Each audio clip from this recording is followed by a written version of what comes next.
Before the adjournment, I was asked to review the written answers provided to three questions to whether or not they conformed with Standing Order 12(2)A of standing orders, namely, were they directly relevant to the questions posed.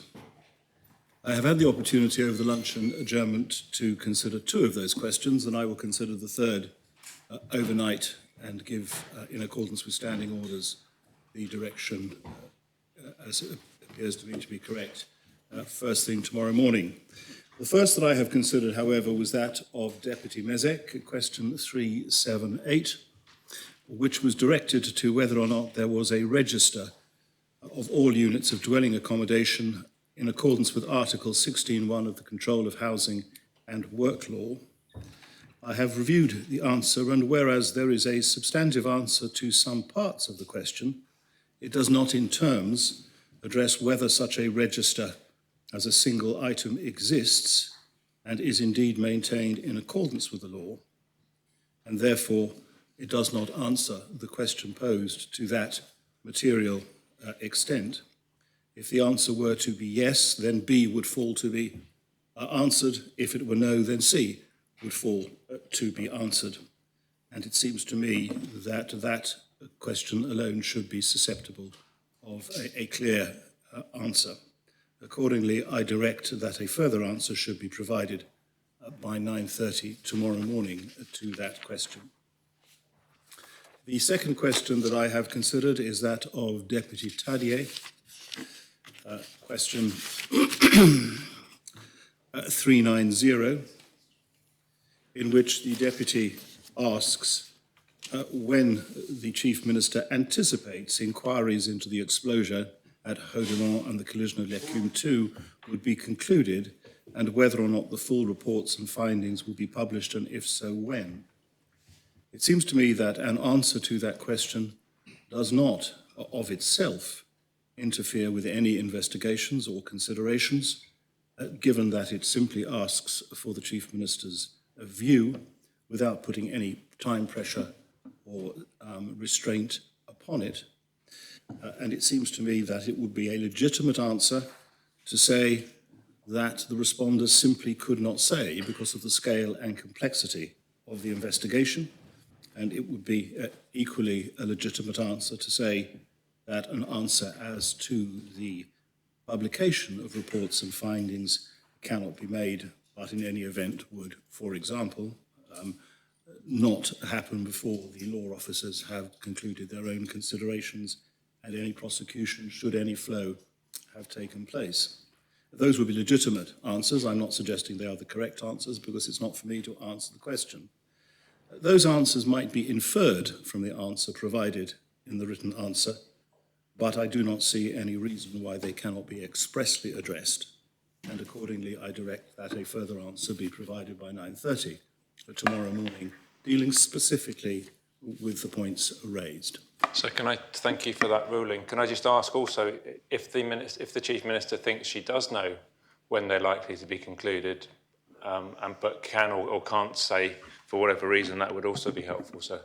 Well, it is entirely open to the Chief Minister to say that she cannot say for the reasons set out actually in the answer, but that has not been expressly said. You are entitled, I think, Deputy, to an express answer to that question.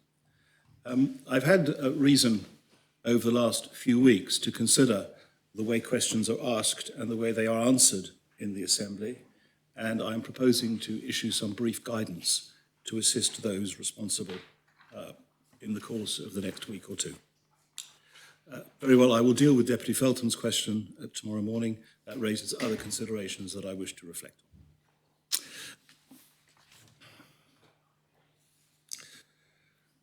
Yes, we now continue with public business. And, well, I bet not before we continue with public business, there is a statement from the Minister for the Environment with regard to the offshore wind power. Minister. Thank you. I am today lodging a proposition on behalf of the Council of Ministers which seeks the support of this Assembly to begin a process to consent the development of a wind farm in Jersey's waters. This is not a new idea. It has been talked about for many years and is heavily trailed in the Carbon Neutral Roadmap and Bridging Island Plan. What is new, we believe, is the opportunity to work with credible private investors to secure a development without public subsidy. So we have heard today from the Minister for Economic Development, who has rightly set us all a challenge to adapt our economy to preserve Jersey's unique and special character. I welcome the recognition of these changing realities and the call for bold policy responses. In the development of offshore wind and the creation of a new green energy sector to power our future economy, I believe we have such a powerful and exciting response. The Council of Ministers, after considering the matter, believes it is right to promote and support the development of up to 1 gigawatt of generating capacity in the southwest of Jersey's waters. The proposition we have lodged today sets out a clear process to ask islanders and states members if they agree. So I want to explain briefly why I and other ministers believe this to be such a significant opportunity for Jersey. We know that our waters are well suited to the most viable forms of offshore wind. As our feasibility study confirms, we enjoy relatively shallow sites and energetic wind conditions. We know that both the capital and operational costs of offshore wind have fallen markedly in recent years, driven by the use of larger turbines, supply chain improvements, and greater investor confidence. And we know that Jersey has a strong history of attracting global investment based on the stability of our governance and the quality of our legal and regulatory frameworks. With the support of this Assembly, we seek to harness this opportunity and the benefits it can bring to our island. These benefits can take many forms. They include access to locally generated renewable energy can provide greater price stability for islands at a time when energy markets are volatile. A wind farm can create new income streams to fund our net zero transition and support our public services. And reliable access to renewable power can be a platform on which we build our future economy, attracting new green investment to modernise agriculture, decarbonise our tourism and hospitality sectors, and support the development of data-intensive digital products and services. And of course, a wind farm would allow us to lock in, for the long term, the access to low-carbon energy that we currently enjoy, ensuring no backsliding in the commitments we have made under the Paris Agreement. So I want to briefly outline the process we are proposing today as set out in the Council of Ministers report and proposition. In addition to this statement, we will this week publish some further background information on a new gov.je webpage. A public engagement phase will launch in the week of 6th November and run for 14 weeks. During this period, islanders will have the chance to see visual mock-ups of the proposed wind farm, understand the proposals in more detail, including at a series of public meetings, and have their say via a formal consultation questionnaire.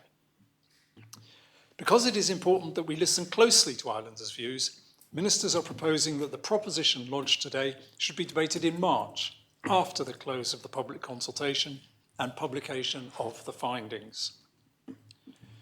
We recognise that, because we are opening this conversation at an early stage, we do not yet have full answers to many of the questions that will be of most interest.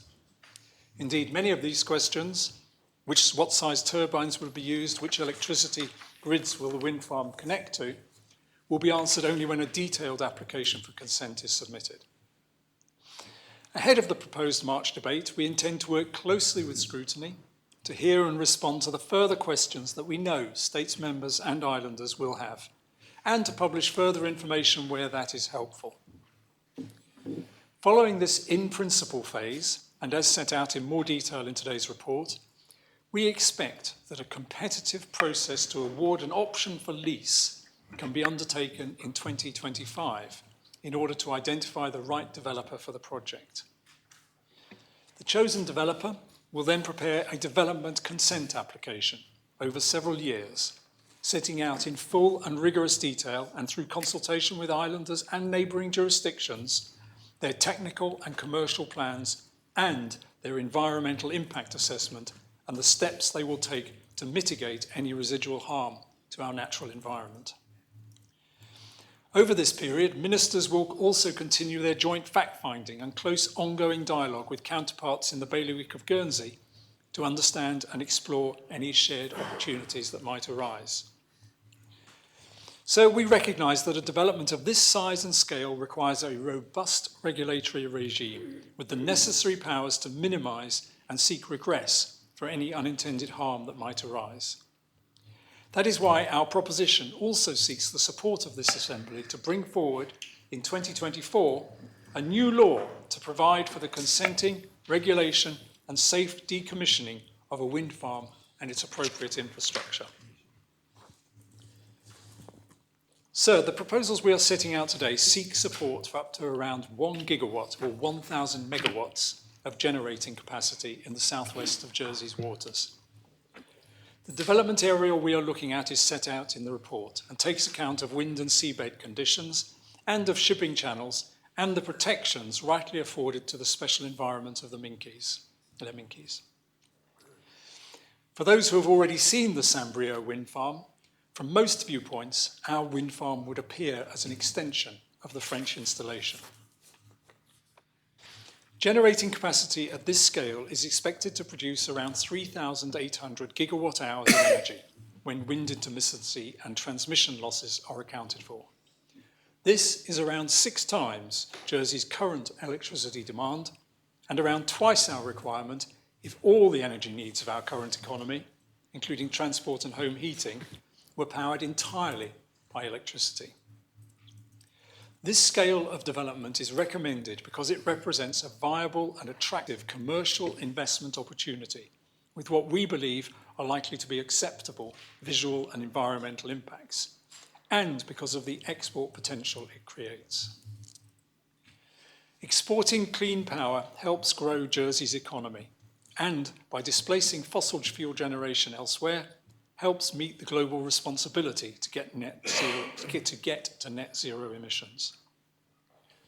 I wish to be clear, though, even if a wind farm of this scale is built, we will not be entirely reliant on wind power. Our energy system will need to continue to make use of imported electricity to ensure a consistent and stable supply at all times. We should instead see the proposed wind farm and interconnectors as an opportunity to make a substantial enhancement to our existing electricity system, one that in future may be joined by other investments that further expand and diversify a growing energy export sector. Nothing we are proposing today takes any future opportunities off the table.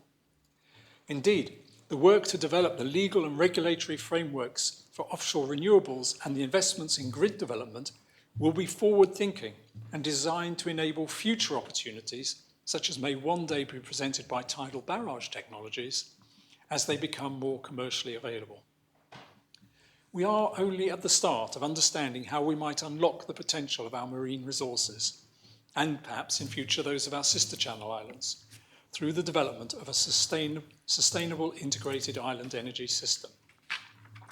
These are issues I know many forward-thinking islanders will be keen to explore in the future. For now, though, we are proposing Jersey should take its first substantial but eminently practical step forward. So there are around 19 countries already operating in the offshore wind market and around 30 more actively seeking to enter it. While we are confident in the Jersey opportunity, we have no guaranteed right to secure this investment, nor any intention to fund the development ourselves. We are therefore in a beauty parade, a global beauty parade to seek the most experienced, responsible, far-sighted and community-minded development partners.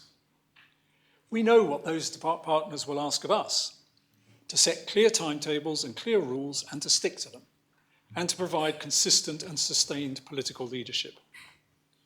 This consistency of political leadership is crucial if we are to present an acceptable investment risk for the billion plus pounds of funding that will need to be raised. This is not a call for everyone to get in line or a demand that members should agree with me and with the Council of Ministers. Instead, it is to recognise that only by surfacing our differences, considering them carefully, and, as so often in this assembly, by finding workable compromises, can we create the firm and stable foundations that a project of this magnitude requires. So, we now have a period of time to explore this idea, to challenge each other and debate the merits. And then, if it is the will of this assembly to proceed, Jersey can live up to its reputation as a stable and credible investment partner, as recognised today by investors the world over. This is the responsibility we are elected to discharge, and in the interests of our future economy and future generations of islanders, we must do this calmly, with clear thinking, and to the very best of our abilities. I believe that today we have set out a process that can achieve this. So I'm happy to take members' questions. Very much. Very well, there's now a period of 15 minutes, and the first listed is Deputy Tadier. Thanks, sir. The Minister may not be happy to take this question. So the Minister talks about a 14-week period of consultation to ask the public what they think, but you only have to get to the third sentence to find out what the economic predication is here, is that it talks about private investors to secure a development without public subsidy. And then later on he says no public money will be used. So that then begs the question, of course, who owns the wind farm? So who owns the energy from the wind farm? So when we have an opportunity here, I think fundamentally once in a lifetime to create something that could potentially be entirely state-owned, that the public of Jersey could own, and therefore, apart from ongoing costs, have access to free energy in perpetuum, because it's renewable energy, those profits will be going to private companies. Is that something which I've interpreted correctly? And is that something which is fixed in this Minister's mind as being the only way forward? So there's quite a lot in that question. The point about a wind farm is that it offers many different points of where we could extract value for the island. The ownership of the wind farm, we own the seabed, and we would be leasing the seabed to an operator. That is one potential revenue stream for us. The wind farm was proposed as a private investment because this is how it's done the world over, because the investment required is very, very large. It involves a degree of risk, and the private sector is very good at leveraging and understanding those risks. The benefits to us still flow in terms of the wind farm cannot proceed without what's called a power purchase agreement. The power purchase agreement sets where the electricity goes, at what price.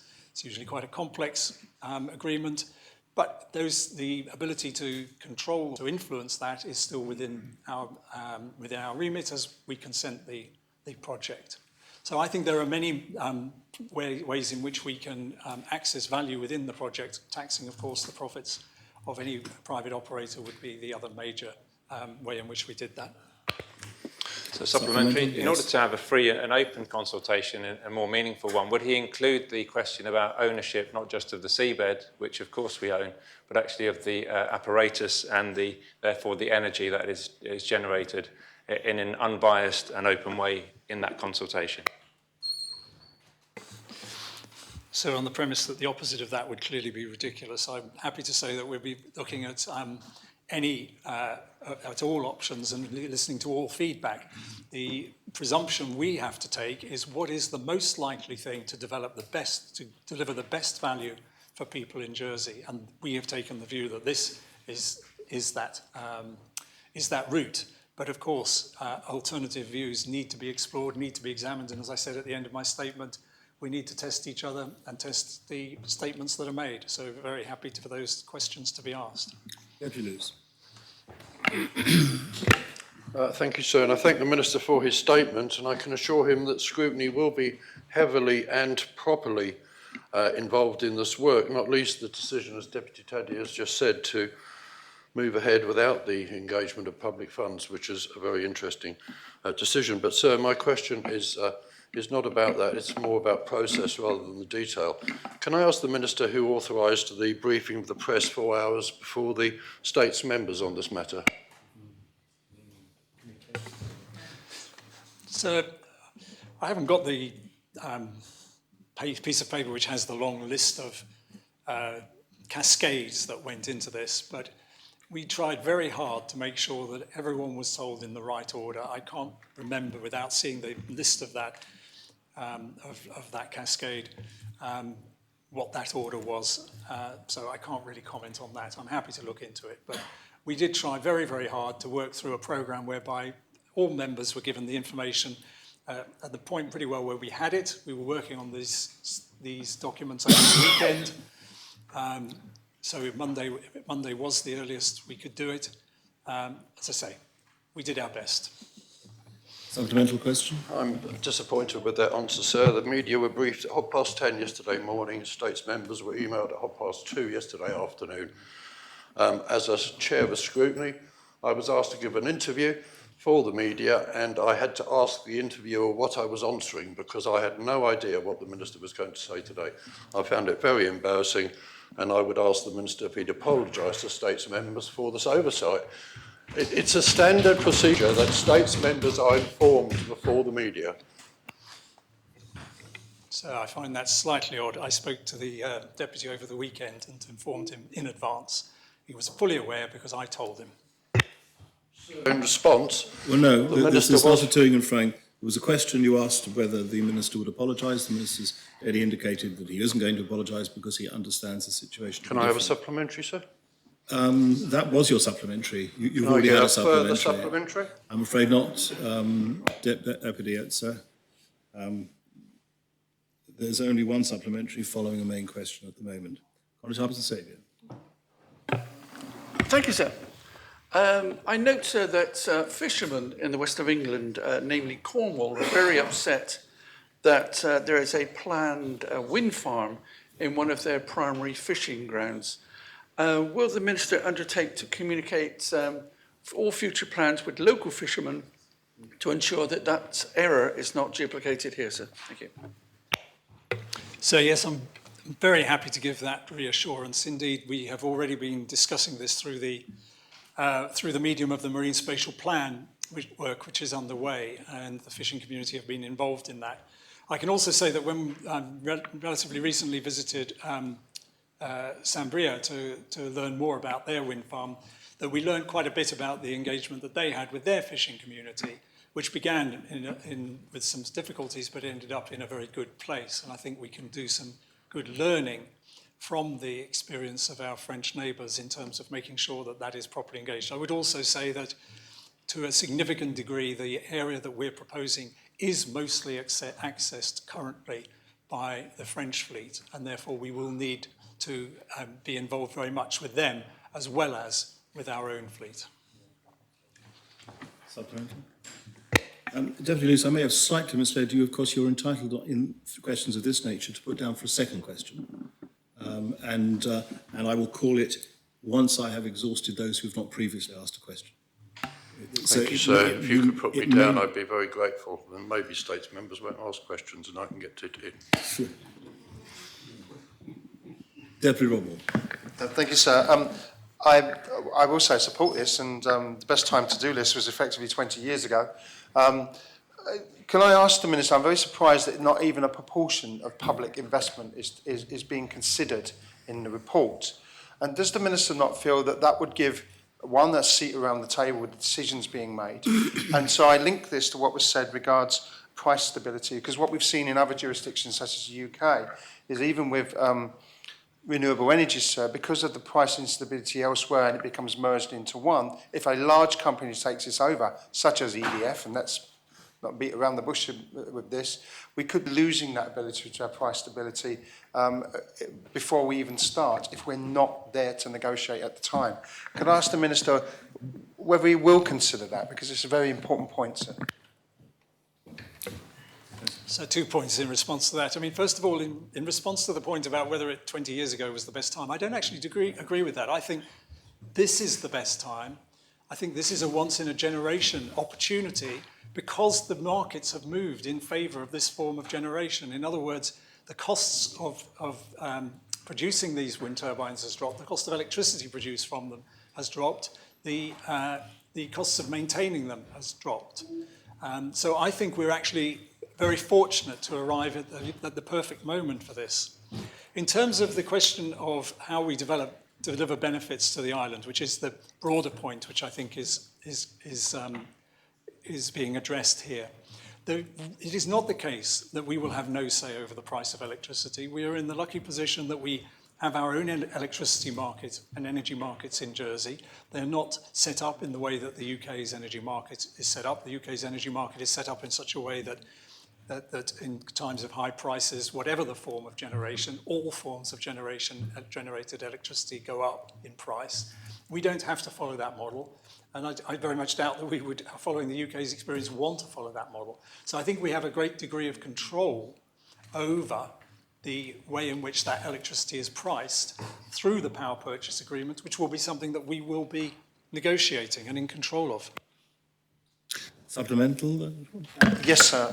From the JEC's annual report, it says that we use 613 million units. The Minister has said that we will generate 6 times that. At pence per unit, that's £500 million of turnover per year. Are we not missing an opportunity if we've not got a share of that from day one to return a significant amount of capital in return on any investment we put into what is the future of energy? Thank you, sir. So I think the reality is that a wind farm has to raise a very large sum of upfront money to spend at the time when the wind farm is being built. So the private investors are set up to do that, and the process for doing that is something that is well understood through the capital markets. As I've said, I'm happy for that to be a consideration within the consultation phase. Of course, we should test all these assumptions. But the working assumption is that we go with what has worked elsewhere, what has been proven elsewhere. And given the difficulties that the capital spends that we have elsewhere in the economy over the next few years, I think this feels like, at the moment, the most prudent way to proceed. Deputy Coles. Sorry, so most of my question has been answered by my colleague, so I'll defer my question. Hopefully that Deputy Lees gets round to his. Deputy Scott. Thank you, sir. The Minister said that he still anticipated that the island would need to still import energy. So I wondered if he could give us some idea of the percentage reduction in imported energy from nuclear sources that he anticipates, as well as give an indication of how he would propose to control prices when we compare to how that's done with the JEC. So that's a really difficult question to answer because it depends on so many different things. The bold the calculation here is that wind is ultimately an intermittent wind supply, intermittent electricity supply, and therefore at some point you're going to need to import electricity to cover for that. So the question is, do you sign a contract with a supplier of baseload electricity for a large amount, which probably gives you more leverage in the market and the ability to buy electricity at that cheaper price, or do you buy less? That is a question that I don't feel qualified to answer, and I think it is one that we would involve the JEC in, because they are the distributor of electricity in the island. But that is, the best I can do is give that indication of the kind of calculation that would be going on in making that decision.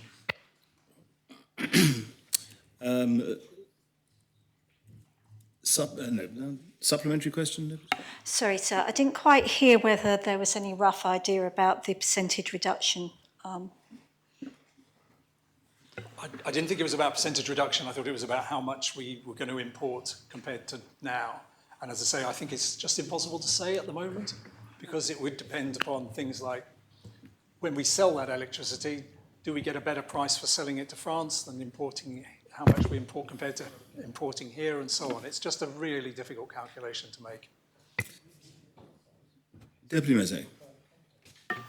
Thank you, sir. Will the Jersey Electricity Company be invited to apply to lead on this project? So the role of Jersey Electricity, we've obviously been talking about this project with them for some time. I think the future role that they could play is still one that is up for discussion. Supplemental? And will they be invited to apply to lead it?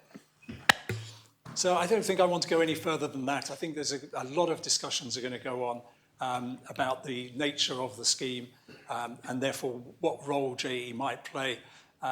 They will certainly be invited to be involved in some aspects. Obviously, they have to be because they're potentially going to be taking the electricity. They also have huge expertise in laying cables and so on. But the exact nature of what role, if you like, we want to invite them to play, I think is too early to say.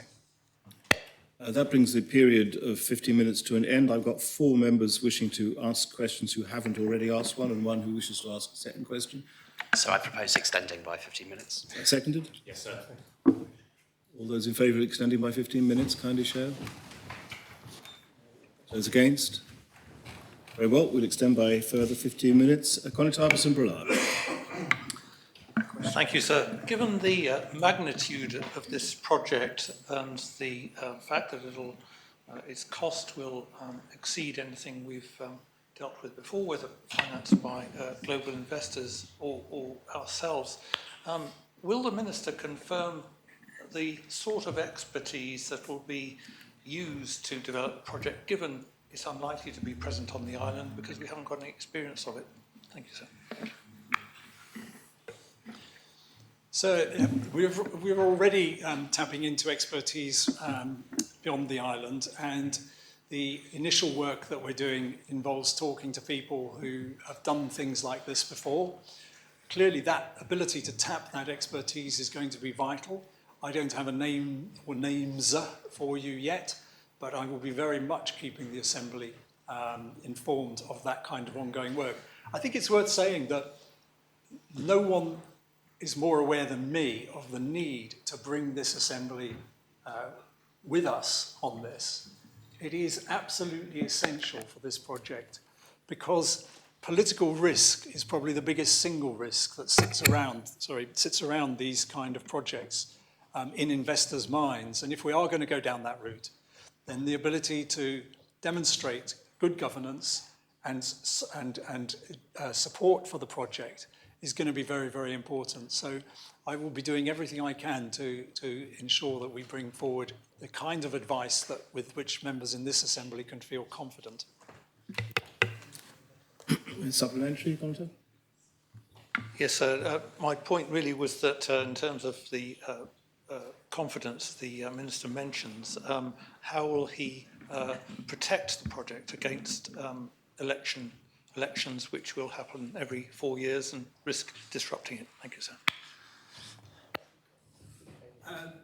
By the method I just explained, really. I mean, the single biggest thing that an investor will want to know is that there is sufficient support within the island that an electoral cycle is unlikely to derail it. That is not a thing where you can say, there's the threshold. Thank you. That's not a moment where you can say that threshold has definitely been passed. You can't put a figure on it. It's something that people feel and will sense and will, the quality of the debate and the feedback and the consultations that we have will all feed into that sort of level of confidence that people will have. So it's an ongoing process. I don't think you can ever offer 100% guarantees. That's why there's always a risk, a premium of some sort on private investment. But we can do the very best we can to try and provide that stable environment. Deputy Hull. Thank you, sir. Before the election, a couple of us went to the Jersey Electricity Company, and they at that time suggested having this wind farm. And I'm just surprised, and I wonder if the Minister may explain why it's suddenly now government and possibly the JEC rather than the other way around, because they intimated that they were hoping to undertake this project and to produce renewable energy and to possibly export to France and then also come back to Jersey and have a loop. And I wondered why the balance has changed. Thank you, sir. So I'm not sure it has changed that much. I wasn't obviously privy to those conversations. I know that the Jersey Electricity have supported the idea of a wind farm for some time, back to 2015, I believe. I think it has always been the case that the role of JE would be something that would be discussed. And as I say, they will be involved. The question is in what way and what level, and that is something that we will need to have ongoing discussions with them and with other partners, potential partners in the project and so on. So I'm not sure there's been that much of a change, but I think the one key thing that I would say that has made this the moment compared to in the past is the falling costs of producing electricity from wind turbines. And that in turn has been driven by the increased efficiencies of those wind turbines as the industry has scaled up globally. Supplemental question? Yes, thank you, sir. I'm just asking, should Jersey Electricity be leading this rather than government? They have the expertise, sir. Thank you. So the sense in which government has to lead this is that we provide the consenting framework. And there is no getting away from that. And so that is the point at which, the sense in which, unless government is behind this, it's not going to happen. We control the seabed, licensing of the seabed, and we are also the regulatory authority for any potential wind farm.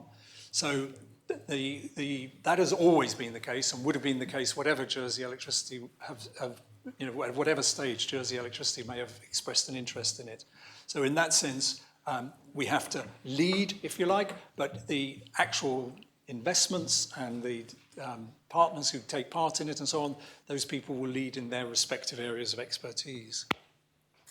Deputy Councillor Curtis. Thank you, sir. Will the Minister ensure that there will be a full environmental impact assessment of any changes to biodiversity in the area?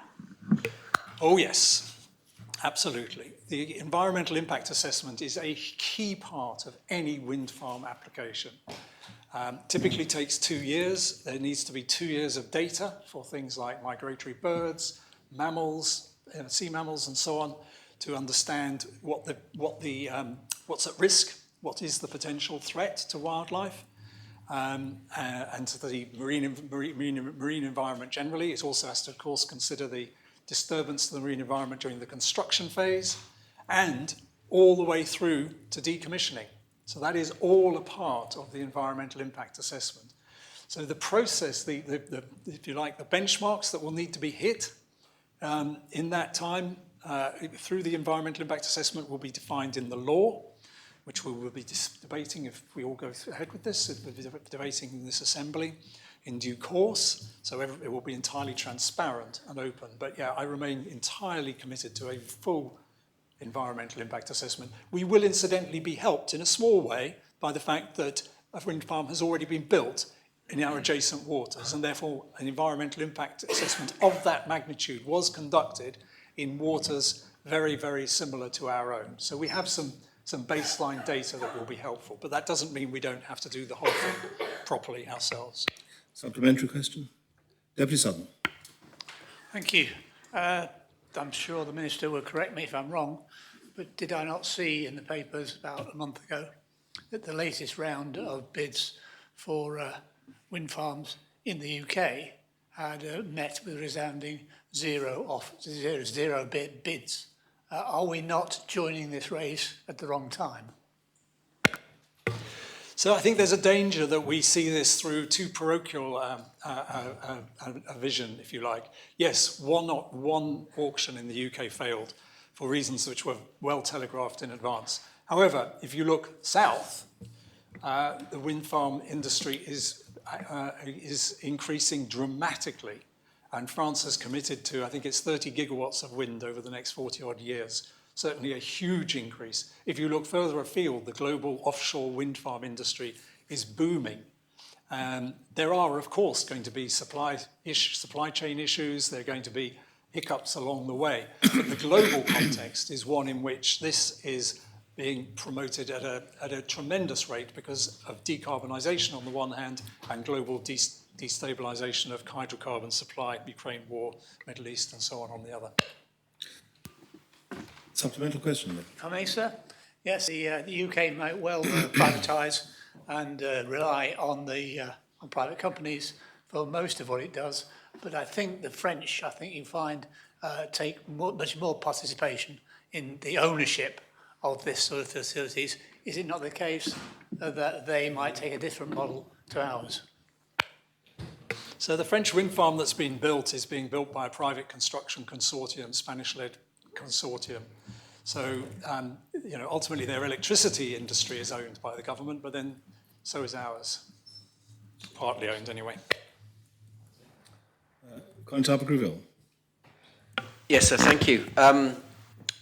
My question relates to the backup supply you're intending to bring in or enhance, shall I say. My poor dear parish has been dug up quite a few times to accommodate the incoming cables, as are perhaps my neighbour behind me in St Martin's would be, and or the parish of St Clement's. Is there any anticipation within this to bring in more cables to give us that extra supply? Sir, yes, I would say there will be potentially new cables, depending on the routes and options that are chosen for the production of that electricity. Our starting assumption is that the electricity would be exported south to France and to Jersey.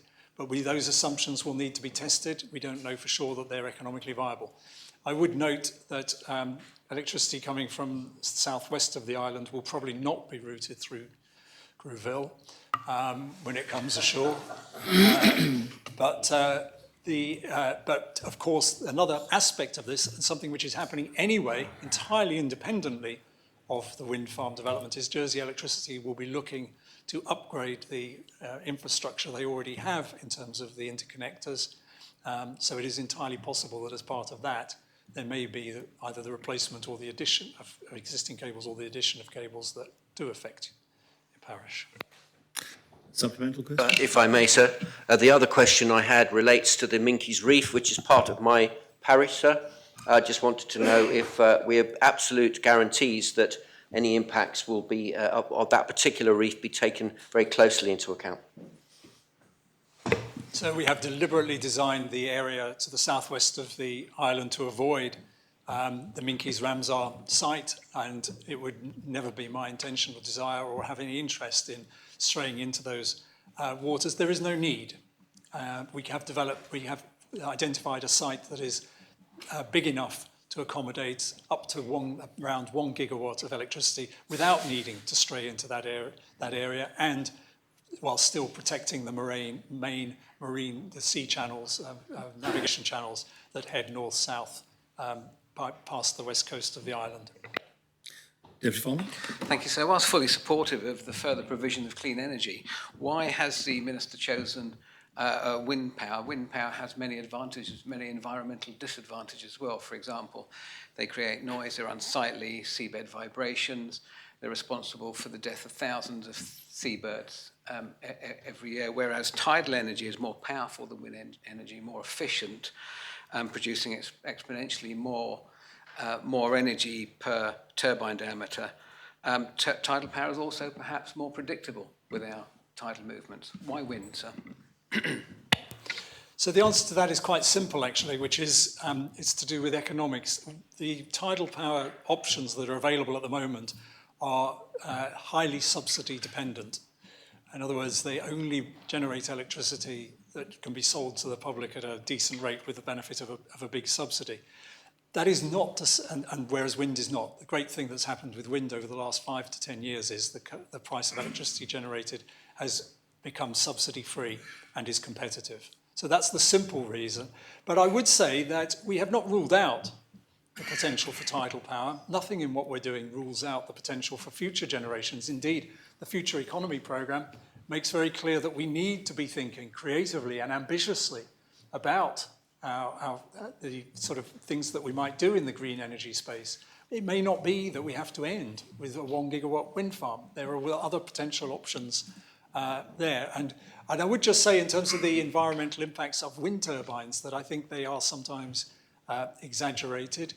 And certainly the information that we have from the French wind farm is that the French fishers are pleased with the way it has turned out because it has generated, if anything, additional marine resource, each wind turbine being effectively a mini reef. Supplemental question. Deputy Luce. Thank you, sir, and I apologise to States members again by going back to process and asking important questions about this important project. But, sir, Minister, in his answer to my supplementary question, mentioned speaking to me on Sunday, and I can confirm to members he and I had an email exchange on Sunday early afternoon where he emailed me to say that he would be making a statement today. But in response, sir, I did highlight to him that the media were after me and that they were expecting a briefing and statements hadn't been. Sorry, this has to be a question. Can the Minister, given that he knew that there are states that the media were having a briefing, why the Minister did not act on that first thing on Monday morning, sir? So the question of, it seems to me that the media knew in advance of the media briefing anyway, from the description that you gave, that the Deputy gave. And I think I made that point in my response to him. I didn't know how the media had got hold of that information, but nevertheless they did. I will look again at that, and it's clear to me that it should have gone first to members, and for that I apologise. Very well. That brings the time available for the second section of questions to this Minister to an end, and we therefore move on to public business. The first item of public business is the reporting of headcount and vacancies P69, lodged by Deputy Andrews.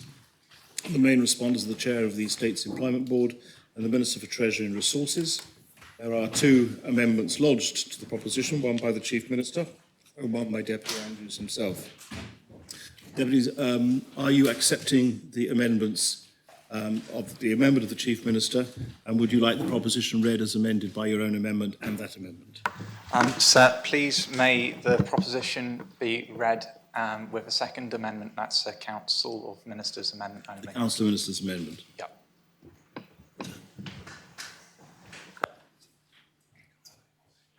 So, thank you very much. That's to be read with the Council of Ministers amendment. Very well. And your own amendment falls away then. Very well. Are members content to take the proposition as amended? Very well. Ask the greffier to... so I should also say I think you're going to propose only paragraph A of the proposition, are you not? Deputy Andrews? Yes, indeed. Paragraph A. Yep. In which case, with those questions answered, ask the greffier to read paragraph A of the proposition as amended. The States are asked to decide whether they are of opinion A, to request the State's Employment Board to develop and publish a release schedule for public sector staffing statistics and to commence publications under the schedule in line with the Code of Practice on Statistics before June 2024, inclusive of 1, the headcount of each government and non-ministerial department to include a breakdown of full-time, part-time, fixed-term, zero-hour and contracted staff, 2, the number of vacancies in each government department, and 3, staff turnover in each government department. Deputy. Thank you very much, sir. I'm very pleased to be bringing forward this proposition before the Assembly. As members will be aware, I've brought forward two previous propositions in relation to salary band reporting, and the second proposition was in relation to gender pay reporting across every single government department. And I look to continue that vein with this third proposition that is asking for the publication of additional data in relation to the different types of contracted workers, so full-time, part-time, zero-hour workers, fixed-term, and contracted workers. And that is in addition to vacancies being reported across different government departments and staff turnover. And the reason for this is to ensure that the government is publishing transparent information that I believe will be of value to taxpayers who, after all, are providing tax revenues that are funding the public sector. And I think it's only fair that we are increasing the amount of data that is made available for members of the public. And this is going to also be a good opportunity for chief officers within all of those departments to actually have more data available to them so they can actually communicate more about some of the problems that all of those chief officers are encountering. Of course, we are at the moment dealing with a very tight labour market, and there are certain departments, for instance, if we're looking at, say, infrastructure and health, who are seeing a high level of vacancy rates. So it's looking at how the Chief Executive Leadership Team that meets once a month can find a solution to try and best address that.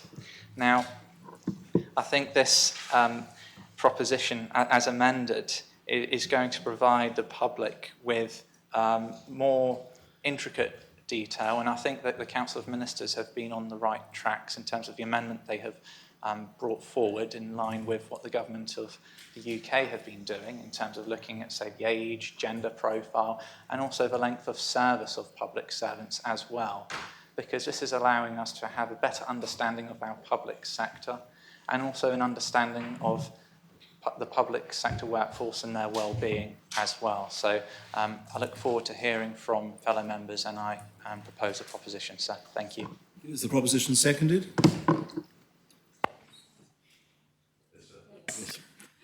Does any member wish to speak on the proposition? No member wishes. Chief Minister. So simply to say that we welcome the process that has got us to this point where the Assembly can, I hope, support this amended proposition, and we respect the intentions behind it, sir. Does any other member wish to speak on the proposition? Deputy Ward. Thank you, sir. I just looked at the proposition yet again. We had 3 parts we prepared for, and 2 of them have gone. And I'm not entirely sure what it does that's not already being done. Commence publications under the schedule in line with the Code of Practice of Statistics before 2024. The interesting parts were Part B, because we're talking about arm's length organisations, and we'll get some more insight into arm's length organisations. And I'm very concerned, sir, that what we have is a sort of a process of highlighting, I have to be careful how I put this, I suppose. I'm thinking very carefully, sir, so I'm parliamentary, effectively. Take your time, Deputy. I thank you.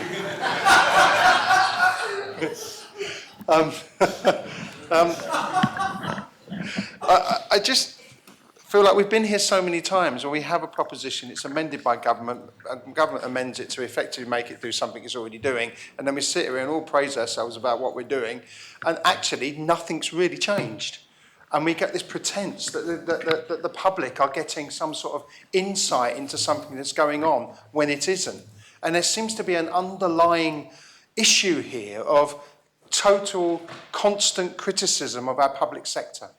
And I'm tired of it. I'm tired of it because we're reliant upon our public sector. And it's about time we stop demonising people who work in our public services, throughout our public service, and I will certainly have more to say in the next proposition that's going to come to us, demonising our public services for some sort of strange underlying principle, which I simply don't understand. And my question is, how long is this going to take? And will we get to the utterly ridiculous situation, sir, of employing somebody to do something, to look at the head count and how many people are employed within a department? And what's really clever about this, and I always get the phrase gaslighting wrong, because I don't know if I really understand it, because it's such a wide-ranging thing. It's as if you don't support this, then you don't want anyone to know what's going on in government, who's employed. That's simply not the case. But what are we doing? And if I could get my screen back up, so I just have to use my, because it recognises my face, remarkably enough. It confuses me sometimes, so with Brad Pitt, but we won't go into that. The head count of each government and non-ministerial department to include breakdown of full-time, part-time, fixed-term, zero, uncontracted staff. So what are we going to do with the data? And I have the same issue, sir, with this data on gender employment. We get some data that's great, but what are we doing with it? What do you want to do with it? And I would ask the Deputy, what do you want to do with this? Because there seems to... Sorry, sir. I would ask the Deputy, sir, what the Deputy would like to do with this data. Because what we seem to have is a theme, and the theme is an attack on our public services. And too frequently, it's too easy just to be a Facebook warrior and criticise people who are turning up day in, day out to provide a service on this island for people that we are reliant upon. And some of those services are particularly fashionable. I'll talk about them in the next one, which I also diametrically oppose, actually. But I can vote for this, we can vote for this, we discussed it. It was a very difficult discussion, sir, in our party, because we were all trying to find out what on earth it was about and what on earth it's actually going to do. And when you get to a stage where you say, well, we can support it because it doesn't do anything, I think that's an extremely worrying thing for this Assembly. And it's being repeated again and again and again. So I just want to ask the question, what is the underlying principle behind this? How long is it going to take to do it? What's the purpose of that? And is somebody going to be employed to do it before we start voting for things? Because now we've dropped the points on arms length companies, which is an interesting point because we seem to have very little information on those. And I'd like to also, sir, ask the Deputy why those 2 parts were dropped. If it's just simply because government would not agree with it, then I would say, so sometimes we come to this Assembly and we fight for what we believe in and we lose. I've done that a number of times, sir, but we still have to carry on with the principle of what we started with. So I sort of needed to get that off my chest, sir. Whether I support this or not, well, it doesn't really matter. Probably. We'll see. Thank you, sir. Deputy Moreau. Thank you, sir. I just wanted to say as well, Deputy Ward, if his computer really is mistaking him for Brad Pitt, then he should take it to see an IT technician because I believe it may have a virus. So. It's harsh but fair, sir. But sir, I've got a great deal of sympathy with everything that Deputy Ward just said, and I think there's also a danger, sir. Number one, yes, you know, let us not even implicitly be seen to be criticising public service or the public sector as a whole. You know, we can criticise particular lines of work where they're not functioning properly, as we know in some areas they aren't, but in some areas, many areas, most areas, people are doing a great job. I also want to, you know, warn against, I guess, the danger we have when talking about things like headcount of just looking at numbers and just believing they tell a story when actually the numbers really don't tell much of a story, if any story, a lot of the time. You know, it's not how many people are doing the job, it's is the job being done, is it being done correctly in an efficient manner? You can't tell that. States members can't tell that from a spreadsheet, sir. So I actually got up to... Deputy Ward moved quite a long way when I first stood up. It was to respond to his comments in a different way. But then as he went on, I realised actually, no, he's saying most of the things that I agree with. So I do agree with Deputy Ward, but you know, I thank Deputy Andrews for his proposition, and I'll be supporting it. Thank you, sir. Deputy Alex Curtis. Thank you, sir. And I'm going to follow just because I think the track taken by Deputy Rob Ward and Deputy Morella is where my mind is. Ministers and assistant ministers who have been in conversations about forthcoming business will know I've taken frustration with some propositions that seem to ask for things without a purpose or assessing the outcome.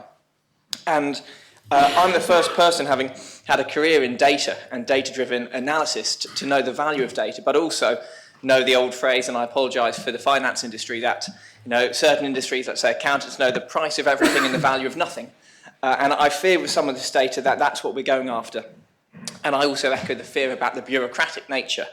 I'm committed in my work to ensure that we publish far more data, that we do live up to the principles of transparency and openness that have been discussed today earlier in questions. But I do fear that this ad hoc piecemeal approach to reporting does not necessarily lend itself to evidence-based decision-making. And to give a small example, the proposition as originally prescribed told us how frequently to publish data and what specific data to publish. That might not be the best data to generate the best outcomes for the public service and ultimately for the island. And the one revisiting this today that's getting me slightly is staff turnover in each government department. Now, speaking for modernisation and digital hiring, IT and technical skills is difficult. We've been really lucky, I think, or we're seeing the change in economic climate that we're seeing a great number of people applying for roles. And the leadership team were telling me that we've recently made some appointments and we've had some fantastic candidates apply for roles. And I dare say for the other ministers in the room that many of those are from people internally who are seeing their skill set, seeing where they want to develop. Now, that will inherently generate staff turnover in a department. And on the face of it, that statistic it could be poor. But if we're going to look at how the public sector invests in staff who wish to enter and wish to leave, the story behind each person within that is very different. You know, we know still that we've had fantastic members of staff in other departments leave without being given exit interviews.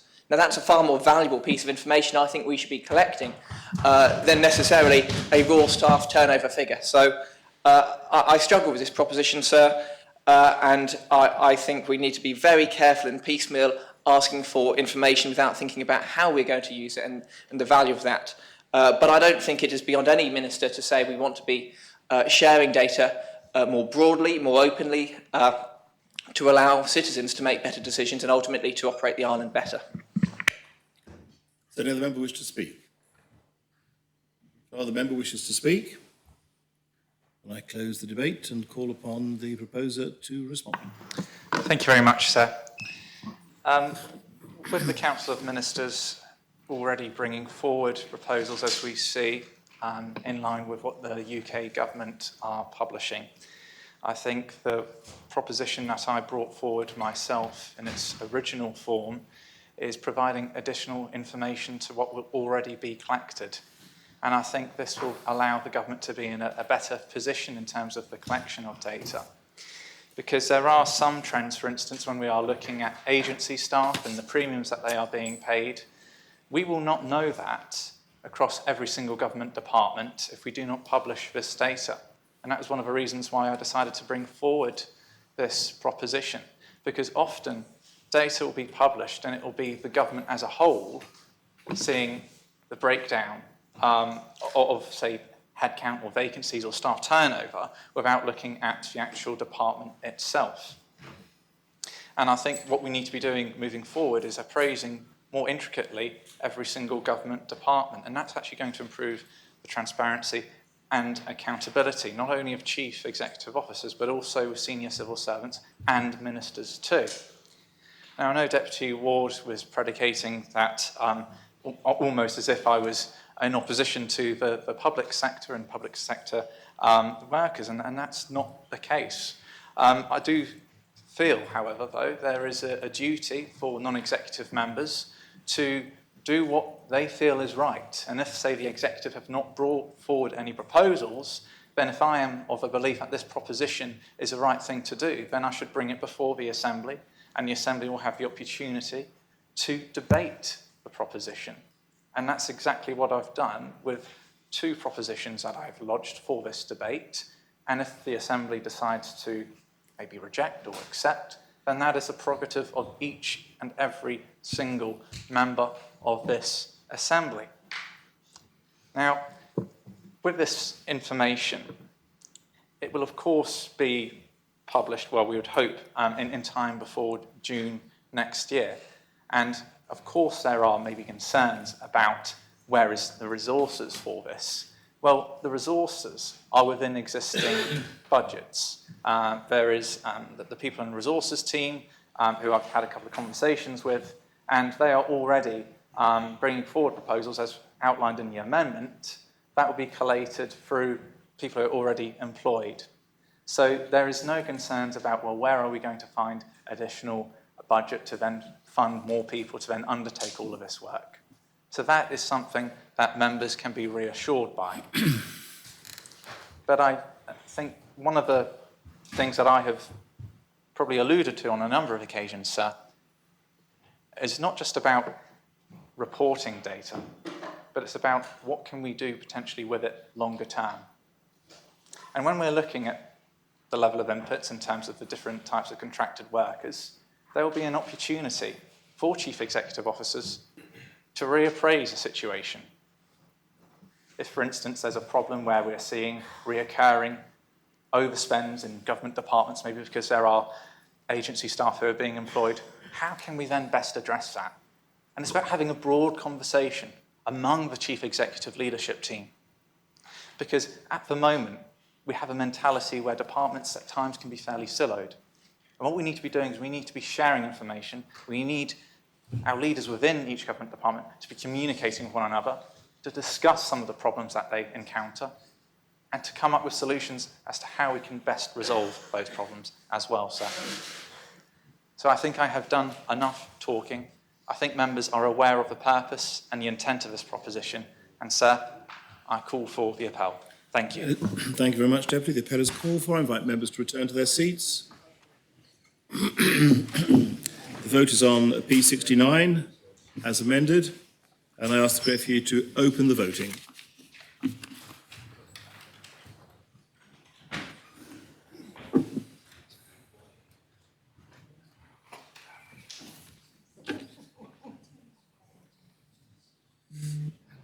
If members have had the opportunity of casting their votes, then I ask the greffier to close the voting.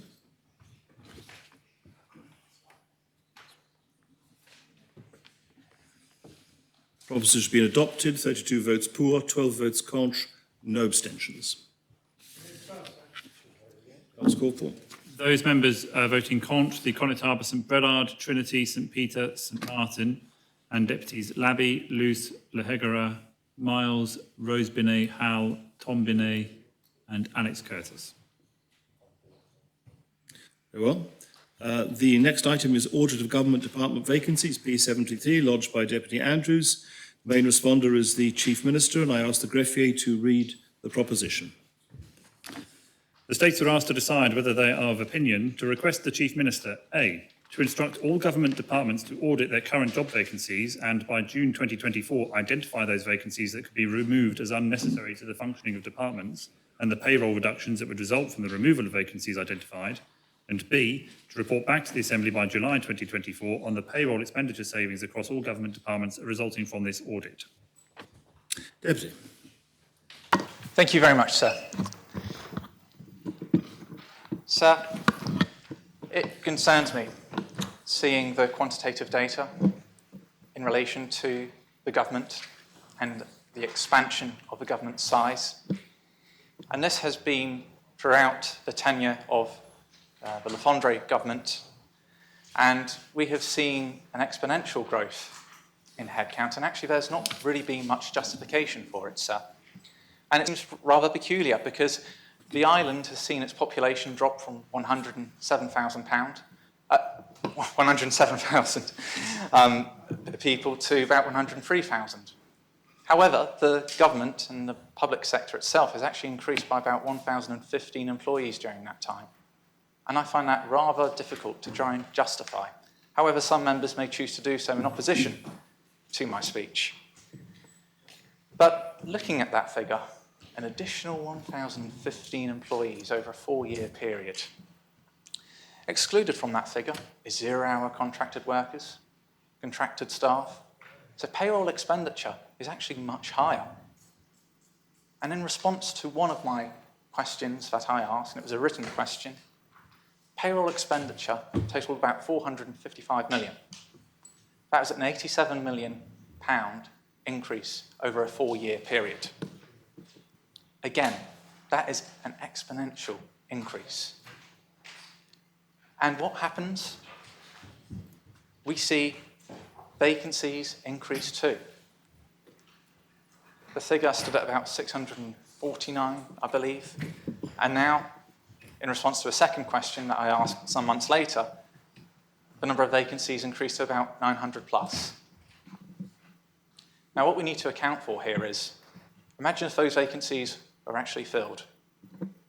Imagine the amount of payroll expenditure that would be incurred. It would be great. And what we need to be listening to is the members of the public who elected us into office.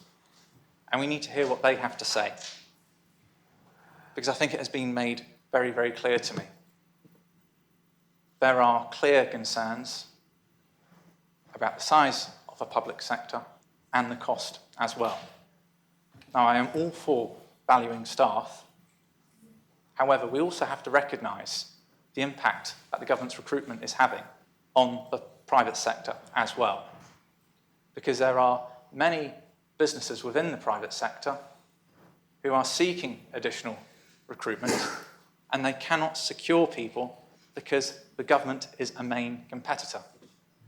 And because we have such a tight labour market, what we will often find is the government is paying premiums for staff, which includes accountants, for instance, because accountants are in short supply.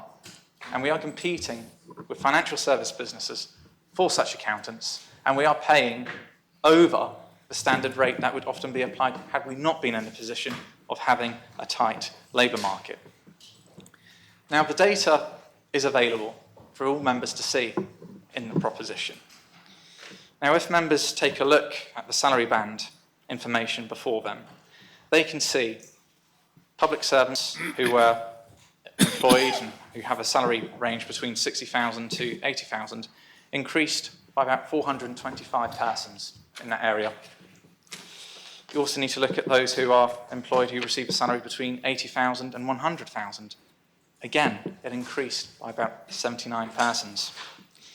But if members pay special attention between those who received a salary between 20,000 and 60,000, there was a decrease. So if we are looking at the public sector, and if we are looking at, say, for instance, an increase in payroll expenditure, often we'd be looking at the whole structure seeing gradual increases. But no, that is not the case. What we are seeing is with the public sector, it's becoming more top-heavy. There are more people being employed.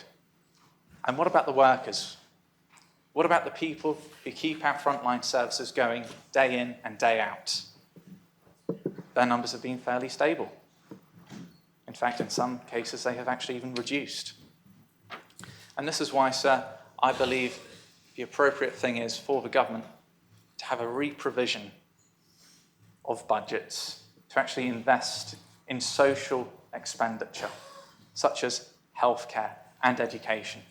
We just need to look at those two budgets in relation to GDP. And our budgets are often quite low. If we're looking at, say, education, for instance, at one point it was just hovering over about 2% of GDP. And in the last 3 to 4 years, it's been, increasing to near about 3%. When we're looking at health, it's over about 4% now. But this is where we can be looking at the public sector, and we can be looking at how headcount is increasing, and nobody's really, being accountable for it. Because at the moment, it is down to the public sector to generate all of these vacancies. Vacancies that I have to question, are they really necessary? Because 5-6 years ago, we had a fairly moderate-sized public sector. It was about 7,000 people. And we've actually seen our population slightly reduce. And somehow, our public sector has increased by over 1,000 employees. And also, we need to think about this. There are several workers who have actually been excluded from those figures. And that, for me, is quite alarming, and something has to be done about it. And as a non-executive member, it is my duty to bring forward this proposition whereby we can have an audit of vacancies, to identify those vacancies, and to really question the purpose of those job roles. Do they really have to be advertised? Do they really have to be filled? And also, we are going to take away opportunities from the private sector to fill the vacancies that they have as well. And there has to come a point in time where we say enough is enough. We have to control the growth of the public sector because it's spiralling out of control. We just need to look at the government plan, an additional 47.5 million in growth bids. And that is going towards additional expenditure, both in payroll and non-payroll expenditure. And there has to be a point where we say enough is enough, because we have been depleting our reserves. You just need to look at the stabilisation fund, the value of which is under now 1 million. And the reprovision of such budgets could actually allow a stabilisation fund to be increased in value. Instead, though, as it has been mentioned explicitly within the government plan, we are going to wait until the 31st of December 2024 before a decision will be taken where up to a maximum of 25 million could be transferred to the stabilisation fund. And that's where underspends or additional income that the government will generate will be transferred to. When, in actual fact, what has already been in place with all of these vacancies, if those vacancies are identified, the purpose of those vacancies questioned, and the intent of which those vacancies potentially can be reduced, then such monies should be applied either to the stabilisation fund or it should be repurposed for investment in our frontline services. So, sir, I move the proposition. Thank you. Is the proposition seconded? Is the proposition seconded? Yes. Conor Harbison-John. Thank you, sir. Sir, every organisation requires a grip on their human resources, their vacancies and their plans for future workforce. Vacancy management is a crucial element in managing any workforce, including public sector efficiency and costs. So if you spoke to officers in People and Corporate Services, they'll confirm that I frequently say what gets measured gets done. This State Employment Board looks at a dashboard at each of its meetings. So I have no issue with the principle of the proposition. We're all aware of the increase in the size of public sector in recent years and that the rate of this increase cannot continue indefinitely. However, sir, there are times when we do need additional posts. For example, I confirmed this morning we're currently looking at teachers' workload. I have no doubt that we'll end up employing more people if we're going to do anything to reduce that workload. So the State Employment Board recently approved additional frontline resource for fire, ambulance, SIPES and HCS. All much needed positions, sir, for us to be able to provide and to continue to provide necessary services. We're also looking to convert people from 0 hours to annualised contracts to give the individual, our employee, some surety over their earnings and also to give us, the employer, surety that we're going to cover those jobs. So that will increase the number of people that we employ. But we'll be employing them, in my opinion, in a more efficient manner. Within People Corporate Services, there's some excellent work being undertaken on strategic workforce planning.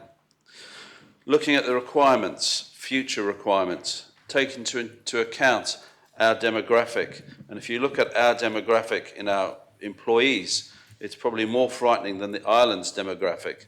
We've got to try and encourage young people to come and work for us and stay working for us. And so part of this work, sir, includes career progression, something we should actually celebrate and not worry about a turnover statistic. We do need a public sector that is less bureaucratic, makes the best use of technology and is focused on supporting frontline services. I'm afraid, sir, that this proposition, whilst well-intentioned, just adds by stealth to the bureaucracy we are seeking to strip back with no credible benefit articulated. It just creates another layer of work and reporting. The policy of the State Employment Board issued this year is to create a central list of vacancies alongside effective data management, effective savings programs and budget management, and also effective controls when any department wants to recruit. With this approach, we can fill vacancies more quickly and remove those that are not needed, making the budget available elsewhere if necessary. In this way, sir, the State Employment Board will be able to more effectively manage public sector staffing levels and focused efforts on greater efficiency. Drawing our attention away from this work that's already underway to streamline our recruitment will be counterproductive and won't support good management of the public sector. I'm afraid we can't continue to reprioritise programmes of work in response to ad hoc requests. For these reasons, sir, I cannot support this proposition and I ask members to vote against. Thank you, sir. Deputy Rob Ward. Thank you, sir. First of all, when we look at a proposition, it's very important to look at the wording and to look at the report and look at the implications. So the wording of this proposition, sir, is to instruct all government departments to audit their current job vacancies and, by June 2024, identify those vacancies that can be removed as unnecessary to the function of departments and the payroll reductions that would result from the removal of vacancies identified.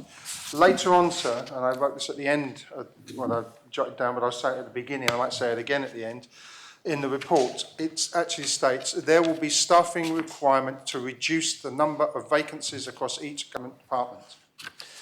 So let's translate what this proposition actually means. It's about producing job cuts. So there's a message to those working in the public sector. We will look to get rid of as many of you as possible, your jobs as possible. directly after you have emerged from the incredibly damaging process of the target operating model. And a lot of public sector workers who hear that phrase still get shivers up their spine about what happened to them during that process. And I've mentioned before about the constant battering of our public services, the demonisation of those people who work in public services. And this notion that staff costs have gone up, well, if people get more experience in their job and rise up the pay scale, then they get paid more. So what do we want to do? It's catch-22. Do we want to lose those experienced staff and get less experienced staff and then spend more money training them? Or do we want to keep the expertise, encourage them to stay here and put their money back into our economy, which is exactly what happens if you have more expendable income? And so we have to be very careful about this simplified and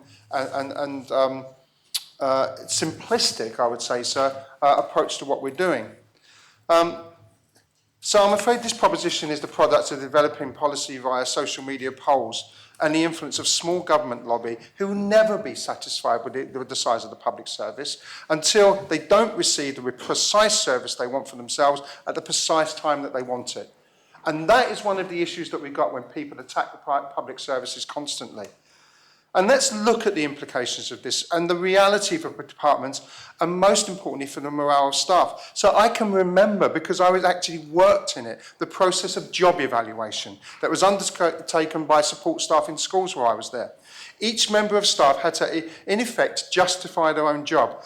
And the product was for many to recognise that they were going above and beyond the role they should have and perhaps they should stop doing it. i.e., it was totally counterproductive. For example, sir, I want to give a shout out to the science technicians on this island. For example, they had to fit their diverse and essential role around a set of criteria that simply did not fit their role.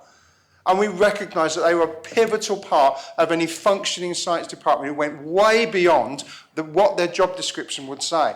Now, in this process, you should say, well, we don't need to do these things. Do we need 2 of them? Do we need 3 of them? What is the process for doing this? The effects on the Education and Children's Service have undertaken another evaluation of roles, and the threat of losing staff cannot be underestimated in a sector where morale is easily damaged and where the extra mile has become the necessity of delivering much needed services in our schools and our children's services. And I, for one, will not vote for anything that damages that. And where else will it look? Well, let's go through some of the ministers. I asked that. So can the Environment Minister lose jobs in planning and other areas in his remit? How many complaints are received about delays in planning applications? But you know what? Let's cut a few of those jobs because the headcount's gone up too much. Will the Home Affairs Minister be happy to lose customs officers or those dealing with immigration queries? What about police numbers or support staff? Do we ask ambulance staff to yet again justify their roles? And what about infrastructure? Where do we find these cuts? They will become very obvious when the wind blows and we ask staff to clear debris and get the island running again, because that's when we see the reality of what happens when we take wholesale hatchet to the number of jobs that we have, so in the public service. Or when we want to drink clean water or get our drains to work. The unfashionable things, the essentials of everyday life on a civilised island. And let's look at Treasury. Will it be in the tax office? We've all got concerns about tax return process, and obviously the best way to address this is to waste staff time in contemplating whether they have a role that's needed. And we found out earlier today, it takes 2 months to get a statement back about your tax. But you know what? All of these extra jobs that we put in the tax office, I don't know what they're doing with their time. And this is there's consequences of these simplistic approaches to public service. Let's move on to health. Do we really need those nurses and doctors? Those who transport patients, for example, they're not particularly fashionable, are they? But they do an essential job for us every single day. Or keep the ageing hospital working, repair the equipment. Perhaps the deputy can list where he sees the jobs being lost in health, because that's what will happen. My scrutiny panel has just published a report into CLS, and it's clear that staff are struggling to cover all of the areas they are asked to attend. But it's okay, asking them to justify their roles is the best way to deal with that, obviously. And sir, that is the problem that we have here. And so whenever the small government lobby attack public services, we never get a clear picture of what is wanted. Just headline grabbing and populist whatever about a bloated public sector. And so that is an argument I'm willing to take on. And the report has the following paragraph. It must also be recognised with the number of vacancies changing on a daily basis. Special consideration must be given for the creation of new vacancies during a period when payroll reductions are being prioritised. That's almost Orwellian doublespeak.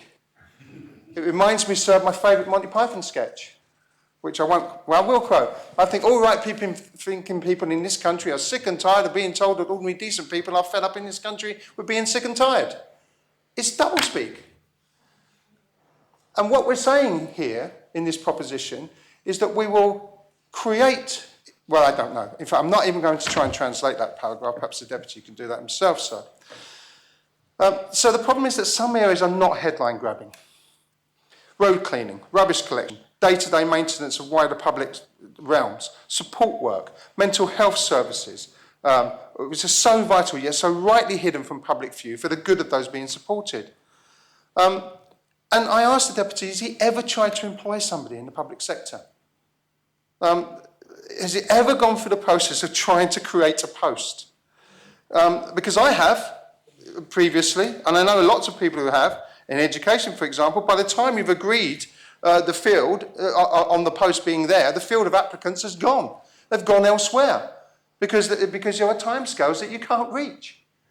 And so if that's the system that is creating a bloated public service, well, I don't know how it's doing it. And I'm not... So the proposition is not well-meaning, in my opinion. It's dangerous.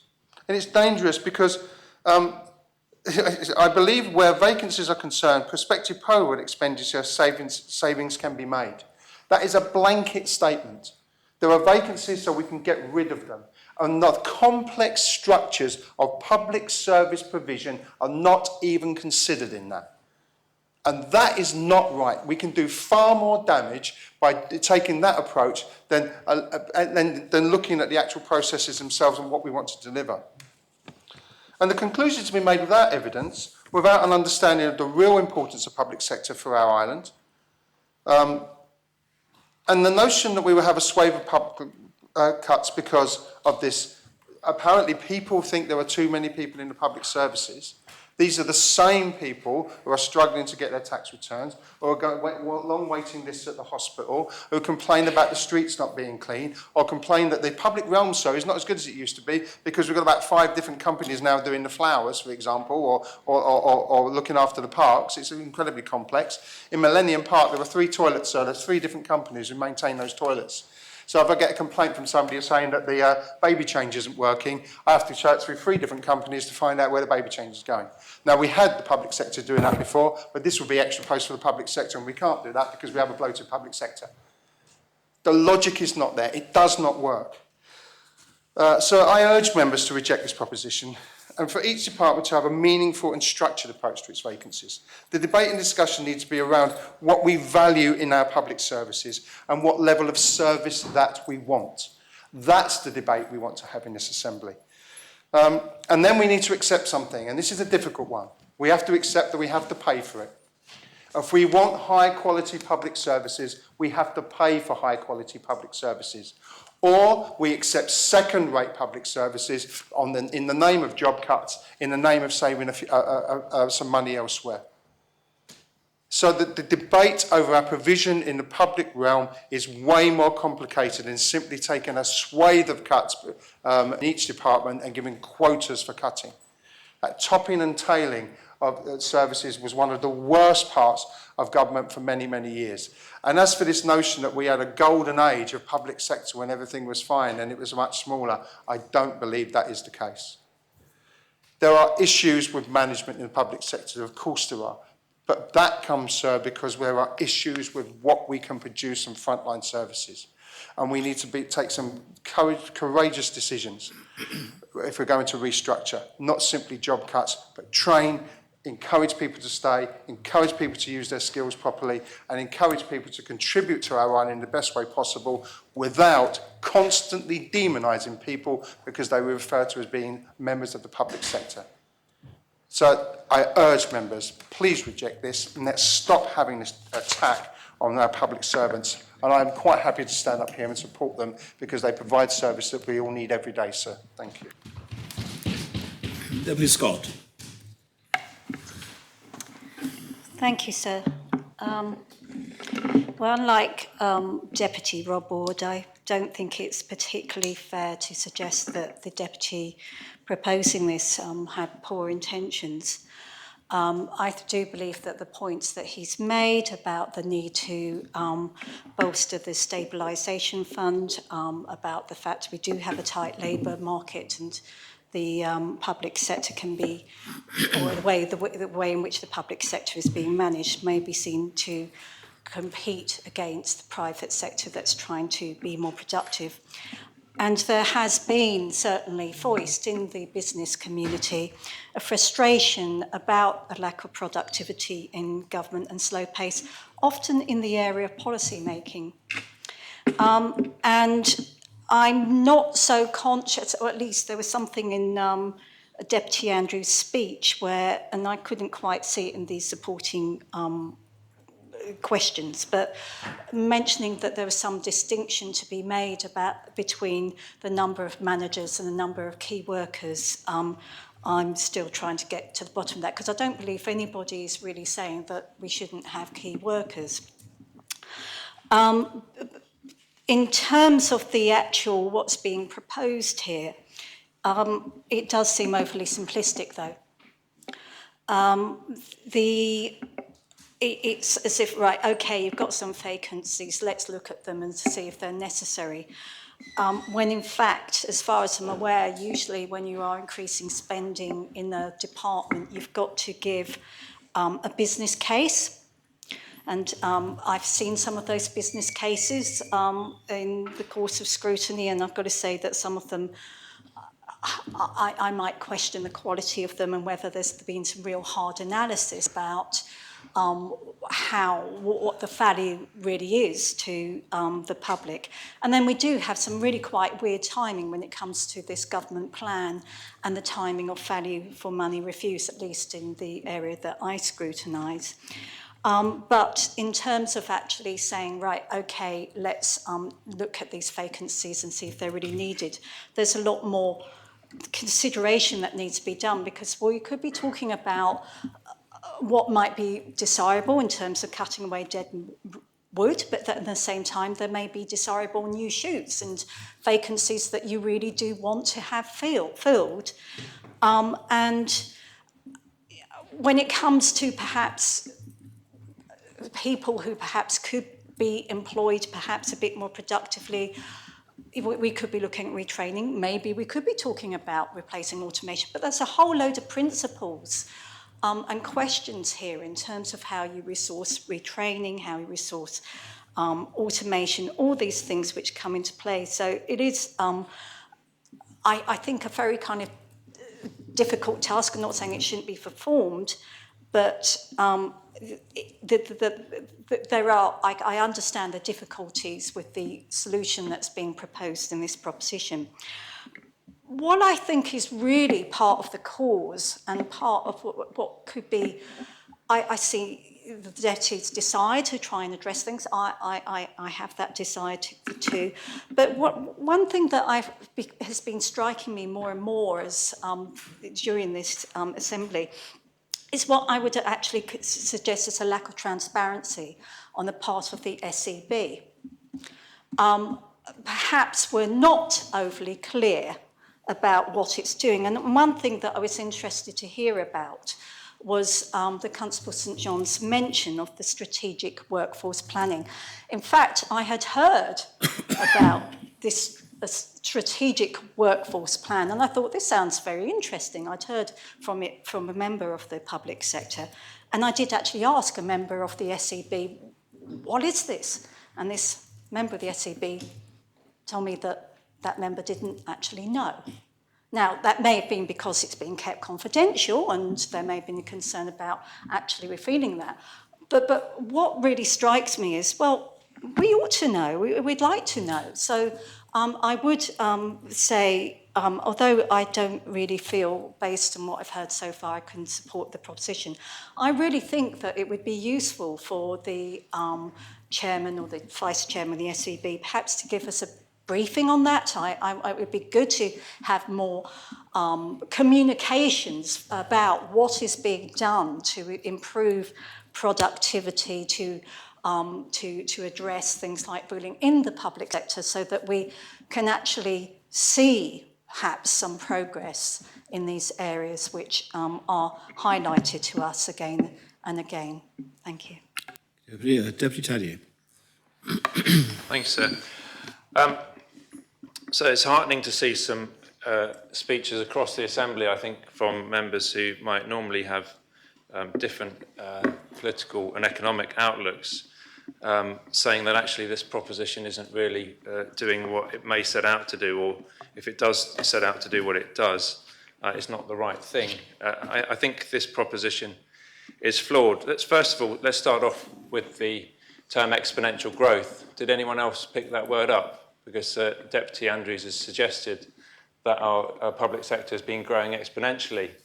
And I'm not a mathematician, but I am a linguist. And I know that if you were a linguist and a mathematician, you'd probably be very annoyed if you were listening to this, and you may be shouting at the radio, if indeed we're still broadcast on the radio, sir.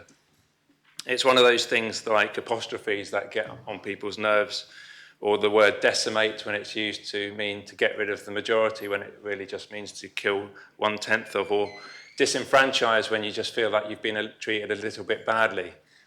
Or the classic one, of course, that I've heard in this Assembly is confusing Pacific with specific. Let's hope you can swim if you find yourself in the former, because you might need a specific rescuing if you are in that case. So we are not seeing exponential growth at all, because that would mean year-on-year growth at the same increase. And I think fundamentally what we see here is that there's a problem, of course, because although the proposition in itself could easily be supported if you took a very narrow reading of it, I think the first point to say is that I think it's already happening.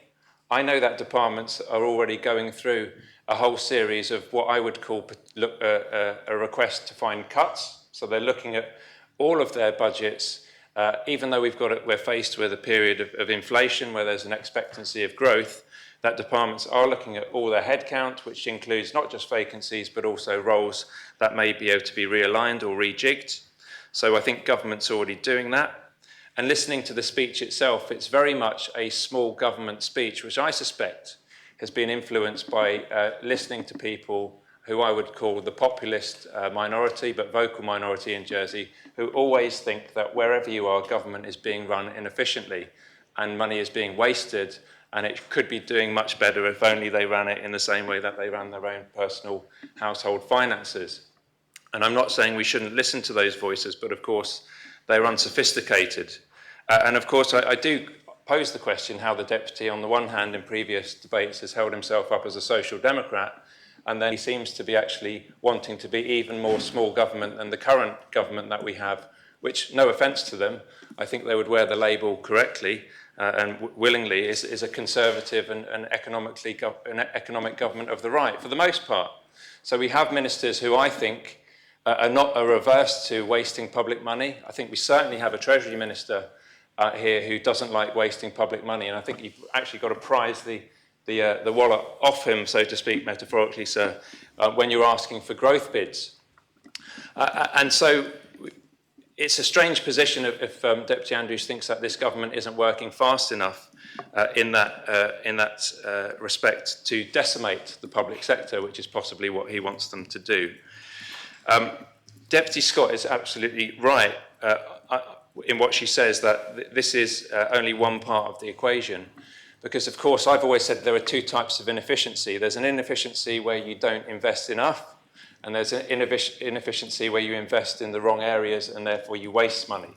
But it's so much more difficult to identify areas where we're not investing sufficiently, and therefore that leads to inefficiency either currently or in the future.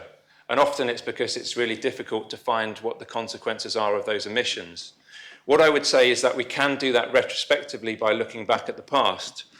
And I think sometimes some members in here, but also members of our community, can fall into the trap of looking back with rose-tinted glasses. They look back maybe to a point in Jersey's history during the 80s and 90s where, let's face it, money was pretty much flowing in. We didn't have a lot of economic problems in that respect. And to a certain extent as well, government couldn't spend money quickly enough. They could have adventures with things like the steam clock, and they could produce lovely first day issues for stamps, which I think are great, by the way. I think it's great we still have our own stamps. I'm not so sure about the steam clock, but at least it works now. But I think the point is being made, and I remember somebody telling me, this was somebody who worked very closely, and everyone would know this person, but I won't name him because I don't want to attribute this to him, but he said, I think it was much better in the past when we had the old style of membership, and when maybe members weren't paid, they made better decisions. He didn't necessarily go as far to say attribute it to the committee system. But I did say, yes, of course, that might have been the case, but you remember there was also decades of child abuse that happened whilst those governments were in place. And I mentioned that specifically today because there are certain things that our government now knows and our governments have known and need to put in place that they didn't need to put in the past, or rather they did and should have put on in the past, which they haven't been doing it. So we've got a whole, quite rightly, in all departments they're aware of safeguarding. We have a children's commissioner, which we'll be recruiting for soon. I know in another area there's great work that is being done at the moment in terms of multilingual learners, and I know that there's a conference that the Education Minister is involved in this week.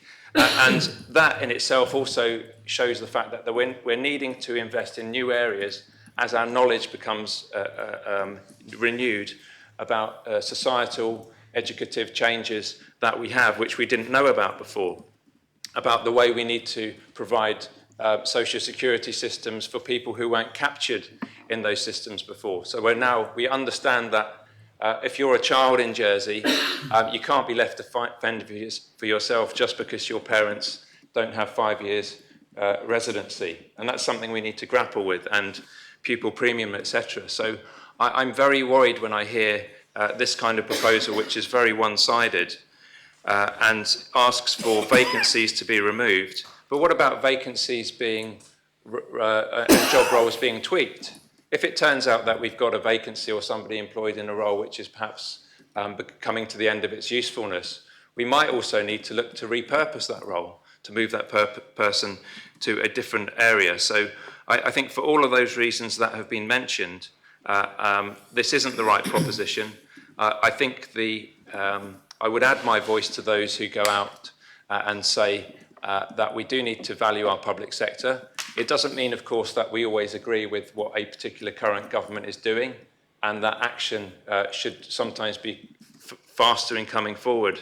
But I don't think we can lay that blame at the door of the public sector, who, remember, are in dispute with government in some areas for the current rounds of pay. I think this isn't a proposition that helps that narrative or that discourse in any meaningful way, sir, and I think we should reject it for all of those reasons. Deputy Gardner. Thank you, sir. First of all, I remember thinking as Deputy Andrew when I was the chair of PSC and first time saw increase by 1,000 people recruited into the government, and I remember myself raising these concerns. So I fully understand where Deputy coming from, but becoming a minister and seeing what's happening on the ground and what challenges our public service facing, especially in my area, it's really important to understand the specifics and not to send 1,000 more, 1,000 less, because there is lots of pressure. And I'll not go too far. I'll just quote 2 numbers from my department. This year, from January until now, we have recruited 113 people into schools to support our inclusion. The minimum that I need to recruit is 176. If we are going to the head count, it sounds astronomical.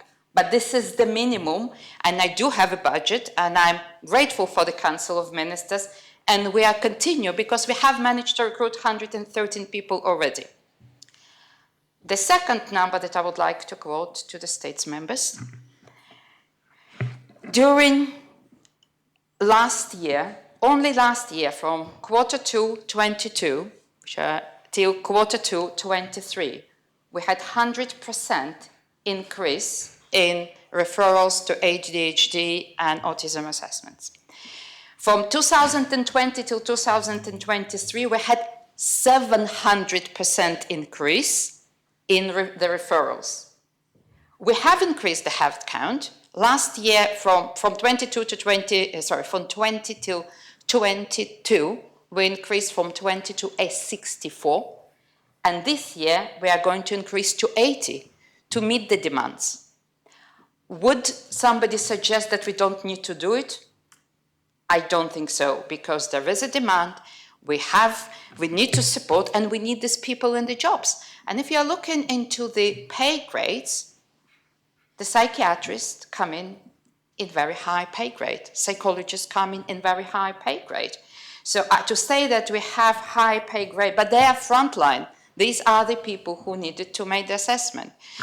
So I really understand where Deputy coming from, but knowing that we really need to see clearly, case by case, and understand, think about SAPS, just between camps and schools, it's more than 200 people been employed.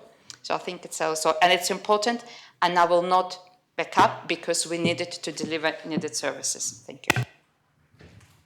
Does any other member wish to speak on the proposition? Deputy Kovac. Thank you, sir. I won't be long. I just want to say I'm sure that the proposition was well intended, but from someone that didn't work or didn't have anything to do with the public servant sector or knowing how the system works in there, it's very easy to think that can be overstaffed and not too many people are necessary. And to be honest, I was thinking the same until I was part of that civil servant team in Social Security. And that's when I understood the actual level and volume of work that is involved behind all that team. And it's across different other departments similarly. And looking from outside, you think, oh, they're not speeding up enough. Those claims are taking maybe too long to do. But that's exactly where you need more people to be effective sooner, rather than having a backlog on people checking why it's not done and then tends to do on duplicating the work or following up on the work rather than doing effectively. Well, if you have the right amount of number of people, the effectiveness comes there. And on the text of the proposition, how it's worded, on looking how to where it's necessary to reduce those jobs, it can be interpreted who is going to take those decisions. Can be very easily weaponized as well, because if someone that doesn't understand how the system works when it comes in function or is not very fully involved with the staff can take the wrong decision. So for these aspects, I do think this proposition shouldn't pass. Thank you. Deputy Miller. Thank you, sir. I'd just like to make a couple of observations on Deputy Ward's speech earlier on, because I do absolutely agree with what he said. I think there is far too much talking down of our public service. I do, however, feel that there is some irony, there are a few ironies in his speech, and I'm sorry he and some other members of Reform aren't here, because this morning, at least one person made a kind of generalised throwing of a rock at comms department. There are human beings working comms, and they work very hard, and the generalised criticism, unsubstantiated criticism that they are not doing their job is very upsetting for them. Deputy Ward also mentioned the scrutiny report into overpayments, and the people in CLS, some people in CLS will have been very upset by that report, because there's this continual presentation of CLS as people who are heartless, evil, callous, who don't care about the public, and many, many people in CLS work very, very hard to support the public, and I really would like to see that being recognised now again, because they do work very hard to support the public. Nobody gets it right 100% of the time, but we do need to be careful about how we present our public servants, particularly those who are public facing. Deputy Ward himself has on occasion made remarks that I've thought were very cavalier about the public service. For example, we have tried to resist a proposition on the basis that it would involve a huge amount of admin work, and the response is, well, they just have to get on with it. That is public servants that he says just have to get on with it. And we need to bear in mind all these burdens that we're attaching to public servants when we bring propositions and we make comments of that nature. So I absolutely support the public service, and I think I would like to ask us all to heed Deputy Ward's words and think about how we speak about them in future. Just briefly on the proposition, I also think it's unnecessary and I don't support it because it suggests that people in the public service, managers and chief officers, really just don't care, that they just let vacancies drift along for no good reason. I was a chief officer in a small government department, non-ministerial department, apologies, and I can tell you that we manage vacancies very, very carefully. There's more than once when I've lost a full-time employee, I've recruited them in a half-time for a temporary period to see if we could make that work, to reduce staff numbers. Was it actually enough for that job to do? When you have a new role, sometimes when there's a new law and new responsibilities, it may take time for those responsibilities to really come to the fore. So again, although I had done my business case, which is a tortuous process, as Deputy Ward said, to get a one person, a one FTE, I recruited eventually a part-time basis till the workload built up on the understanding if that person didn't want to do the full-time job, we would do a job share. I was regularly, at least quarterly, challenged by my finance business partner as to what the vacancies I had, when were they going to be filled, did I really need them, when was I going to recruit. It's a we are really held to account by our chief officers, sorry sir, I'm no longer chief officer, are held to account by HR, by SEB, by the finance business partners about management of vacancies, and the implication that that's not happening is very far from the truth. So thank you, sir. Thank you very much. Deputy. Conor St Helier. Thank you, sir. Deputy Miller's criticism of members who take swipes, I think was her phrase, at the comms unit prompts me to rise at this point. I was going to say to Deputy Andrews that if his proposition had been purely about the communications unit, I would have supported it. And so that isn't an idle swipe. I've been saying this for the last 20 years, that there are some things that government does which I don't believe it needs to do. And one of them is communications. The island is full of private communications or PR firms who are perfectly capable and indeed willing to take on communications work for our state's departments and for our parishes if we need the help.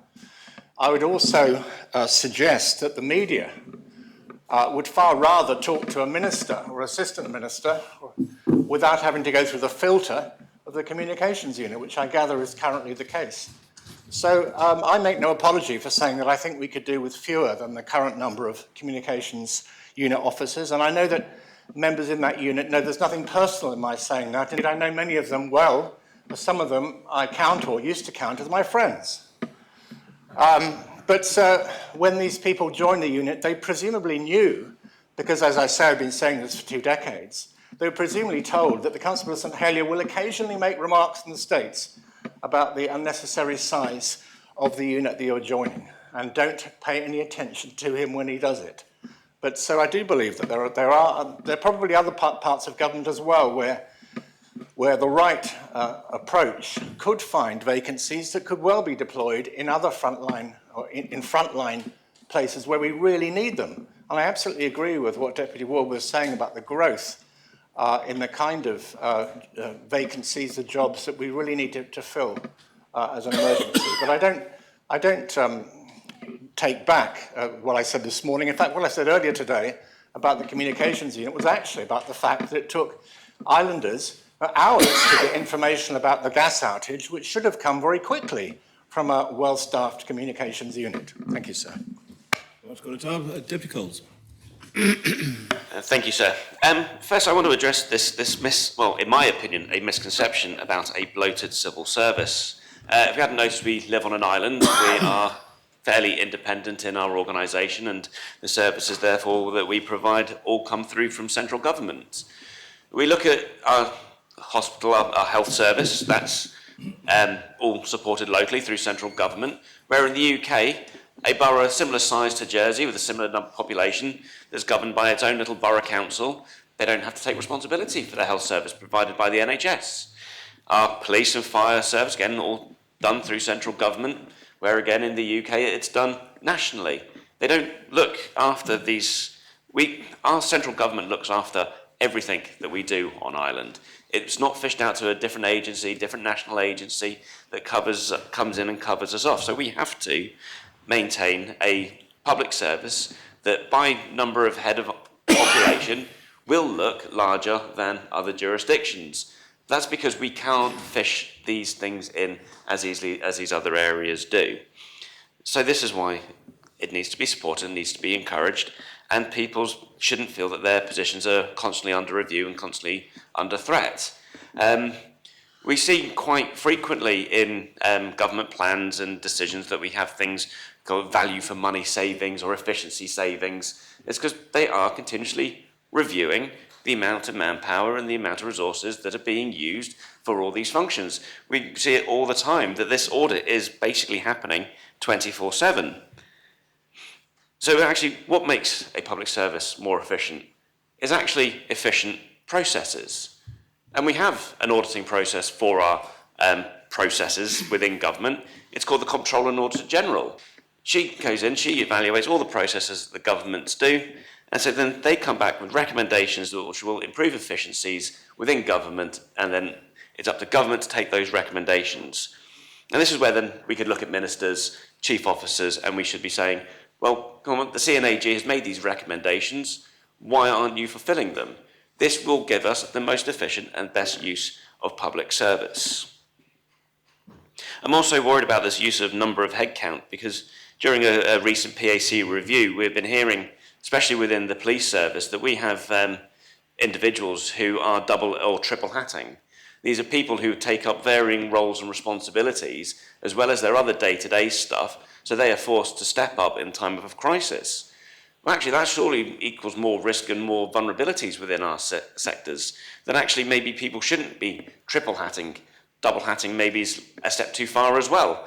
I mean, sir, I look at your role. You sit in here, and you also sit in the court across the way. A lot of responsibility, a lot of work for people. So I don't support this proposition. I feel it's bureaucracy for bureaucracy's sake. We have methods in place to review efficiencies within government. We need to provide the best support for islanders, and hearing that the Education Department is well on its way to recruiting all the essential support staff that children on this island absolutely need to have the best start in life fills me with joy. Thank you, sir. Does any other member wish to speak on the proposition? Deputy Stevenson. Thank you, sir. I've bit my tongue a number of times today when government communications has been mentioned, and I've resisted turning my light on, but I'm sure the Constable of St Helier is not surprised when I do take to my feet just for 2 moments, and I know we are straying from the point of this proposition, but I will return to it, I promise, sir. I would just strongly, absolutely refute that there is any kind of filter in place on ministers or assistant ministers, and many members of this island's media do have the mobile numbers of ministers and assistant ministers and regularly make use of them, as do various members of the public and others as well. And I think any claim that this government has somehow increased its filters on ministers is absolutely the opposite. We are reducing those barriers that have previously been in place to try to improve openness and transparency and provide greater opportunities of communication. any suggestion that there's some kind of filter on ministers, I think, is disproved quite often when you watch interviews with ministers on the television or listen to the radio.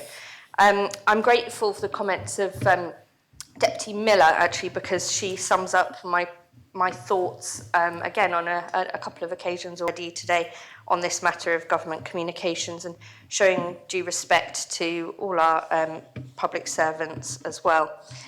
To return to the point of this proposition, one more thing I just would add, actually, on communications, that I think sometimes this Assembly neglects to recognise what government communications actually involves. There is a small, relatively small press office of 5 people. There are then people working in lots of other communications roles, and let's not forget that some of those individuals, it is their job to provide States members with information, and we've had questions today about how States members are provided with information, and part of the roles are around that, so they serve lots of purposes there. To return to the proposition, I agree with what other people have said, that I don't see the need for this at this stage, and I will not be supporting it. Thank you, sir. Does any other member wish to speak on the proposition? No other member wishes to speak. I close the debate and call upon Deputy Andrews to respond. Thank you, sir. I'd just like to thank all members who've contributed to this debate. I feel there is a need to correct Deputy Ward. He was predicating that this will involve job cuts. I just need to clarify that this is about vacancies. This is not about people who are currently employed by the government. There are over 900 vacancies as listed in the proposition, and that was the last correspondence I received from the executive. So this is not necessarily about reducing roles, this is reducing vacancies that are being advertised. And that is in itself prospective payroll expenditure. So those roles, if they were filled, then of course the government would be increasing expenditure, and that would be payroll expenditure. Now, I think members have articulated quite clearly, those who've spoken anyway, that they are in opposition to my proposition. However, there has not really been any acceptance of the growth of the public sector, and no views have actually been held in that respect, apart from services go through a process where they identify where there is a need for vacancies, and then those vacancies are then advertised and hopefully then filled. However, the one question I do raise is there really a need for all of the vacancies we currently have? And I don't believe there is. Because if we look back at the data series that's been provided within the proposition, you will see quite clearly there are now a number of discrepancies in terms of headcount over time across the salary bands. And if you look back at, say, 2017, 2018, the government was fulfilling its purpose. It was providing essential services for members of the public, and it's continuing to do so. But it's continuing to do so where it's fulfilling additional capacity that I believe has to be questioned. Because we as a government maintain our revenue streams. We provide a standard level of, say, corporate taxation at 10%, personal income taxation has been relatively stable, and therefore we have to plan for the future within the value of our revenue streams. But what I question is we need to actually see the reprovision of budgets. And I know with Deputy Gardner, she mentioned about what it's like being the Minister for Education, because she has seen it from a completely different perspective compared to when she was, say, the chair of the Public Accounts Committee. And I totally get that, and I genuinely do believe social expenditure in education and health needs to be increased. But what I would also add is we do need to see a restructure in headcount within those areas. We do need to increase capacity with our frontline services in health, because there are far too many managers if we look at health, for instance, and there have been several exemptions when I've been asking questions. I've been given figures, but actually the true figures are not being provided.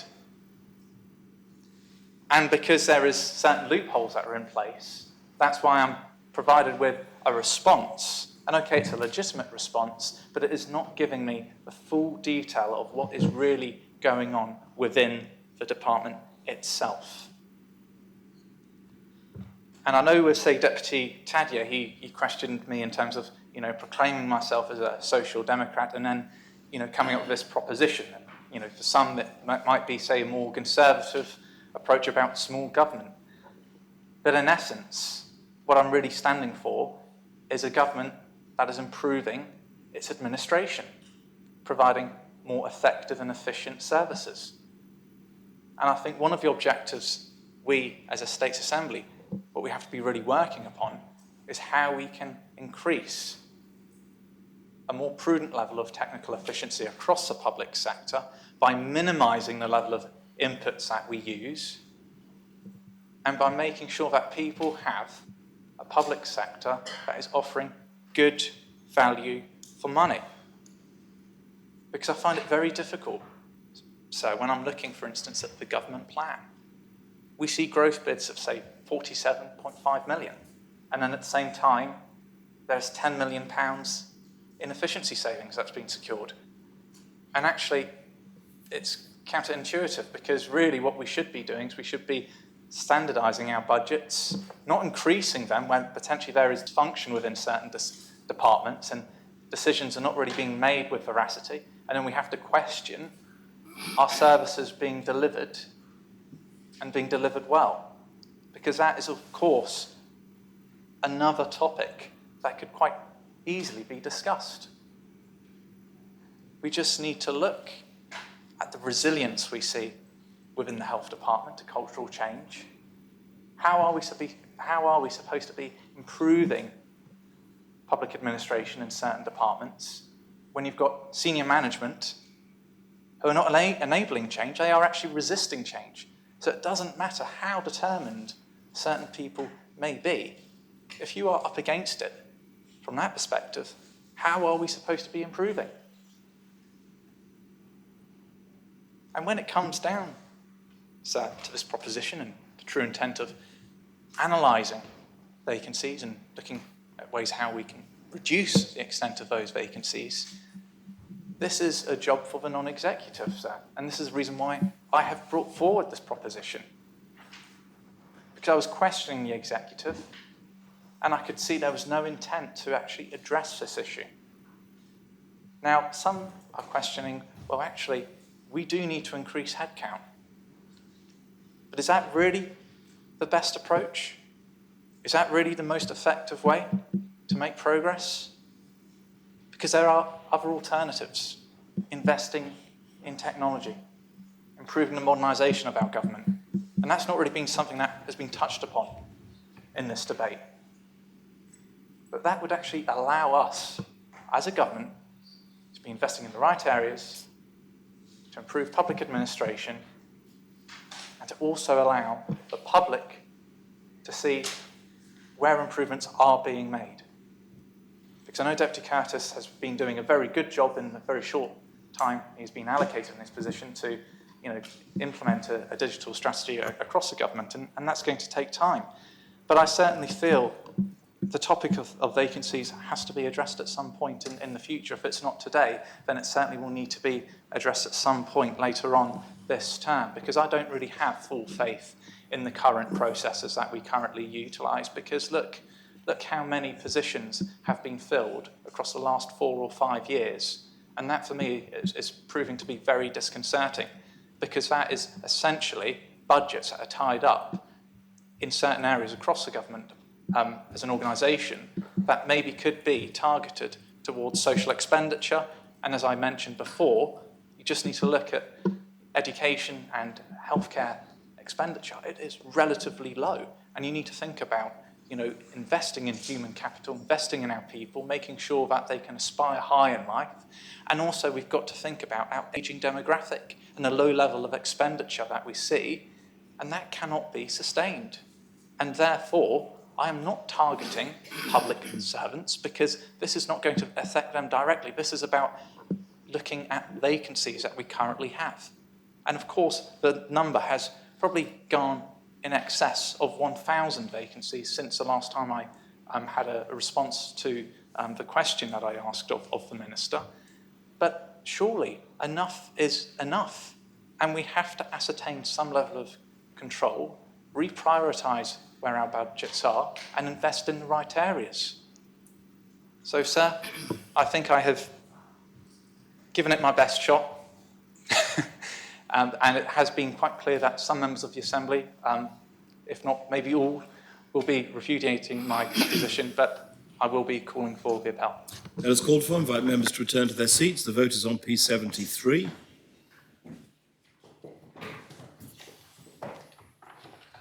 Members have returned to their seats.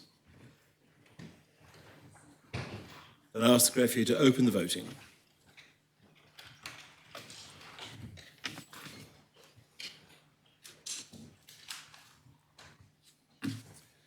Members have had the opportunity of casting their votes.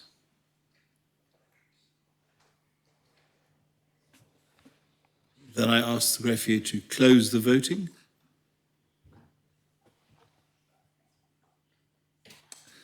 The proposition has been defeated. 1 vote pour, 44 votes contre, no abstentions.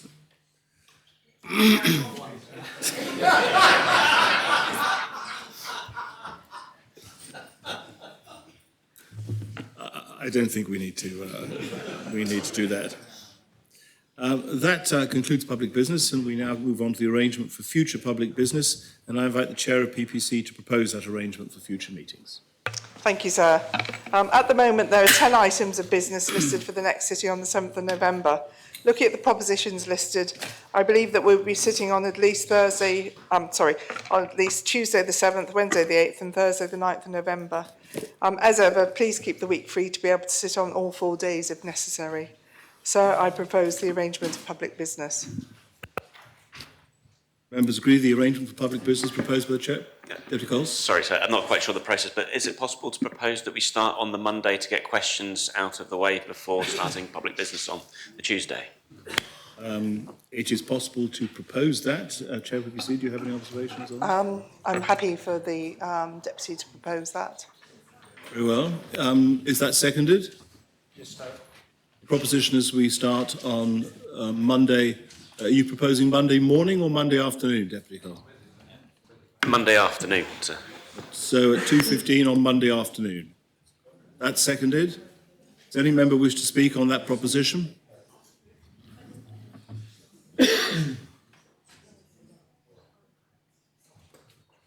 Those in favour of adopting the proposition... Sorry? The appel is called for? Oh, Deputy Doublé would like to speak. I'm sorry, Deputy. Yes, Deputy Doublé. Thank you, sir. Might we have some time to consider this so that those of us with caring responsibilities are able to try and make arrangements for that afternoon before we make the final decision on it?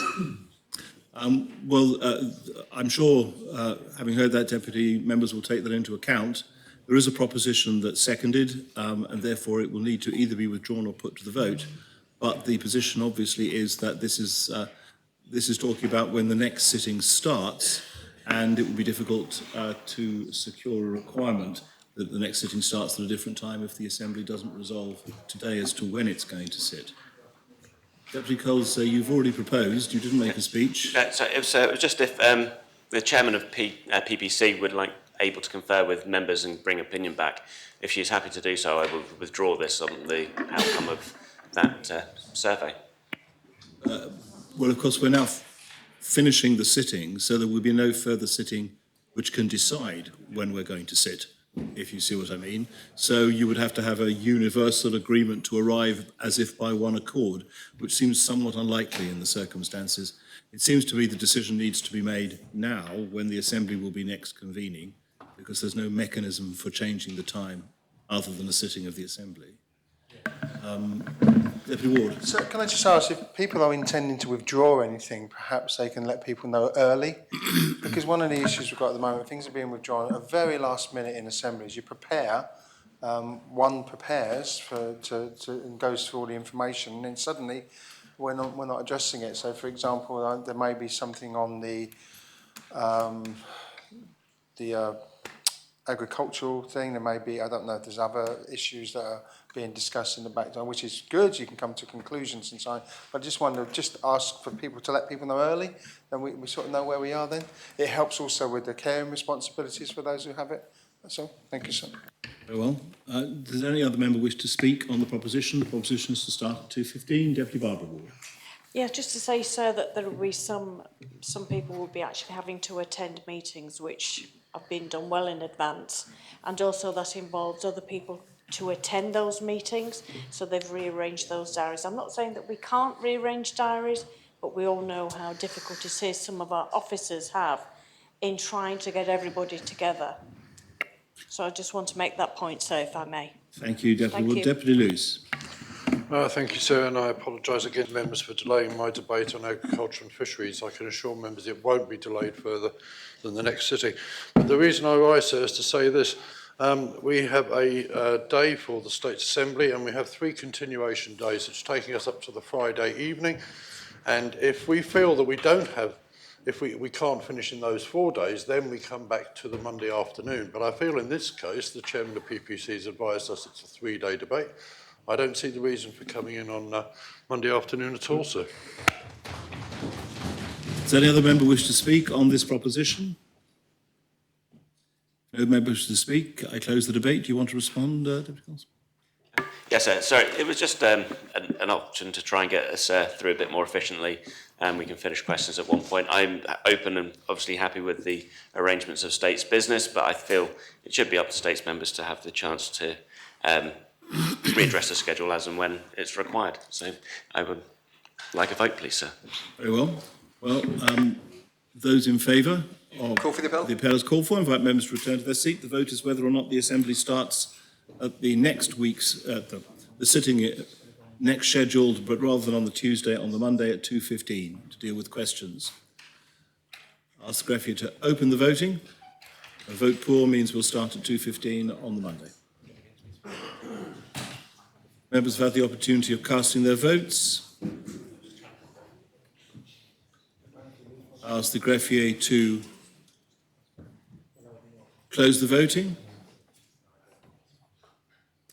The proposition has been defeated. 3 votes for, 41 votes contra, no abstentions. Deputy Daddier, you have your light on. We are about to walk out the door, so what can we do for you?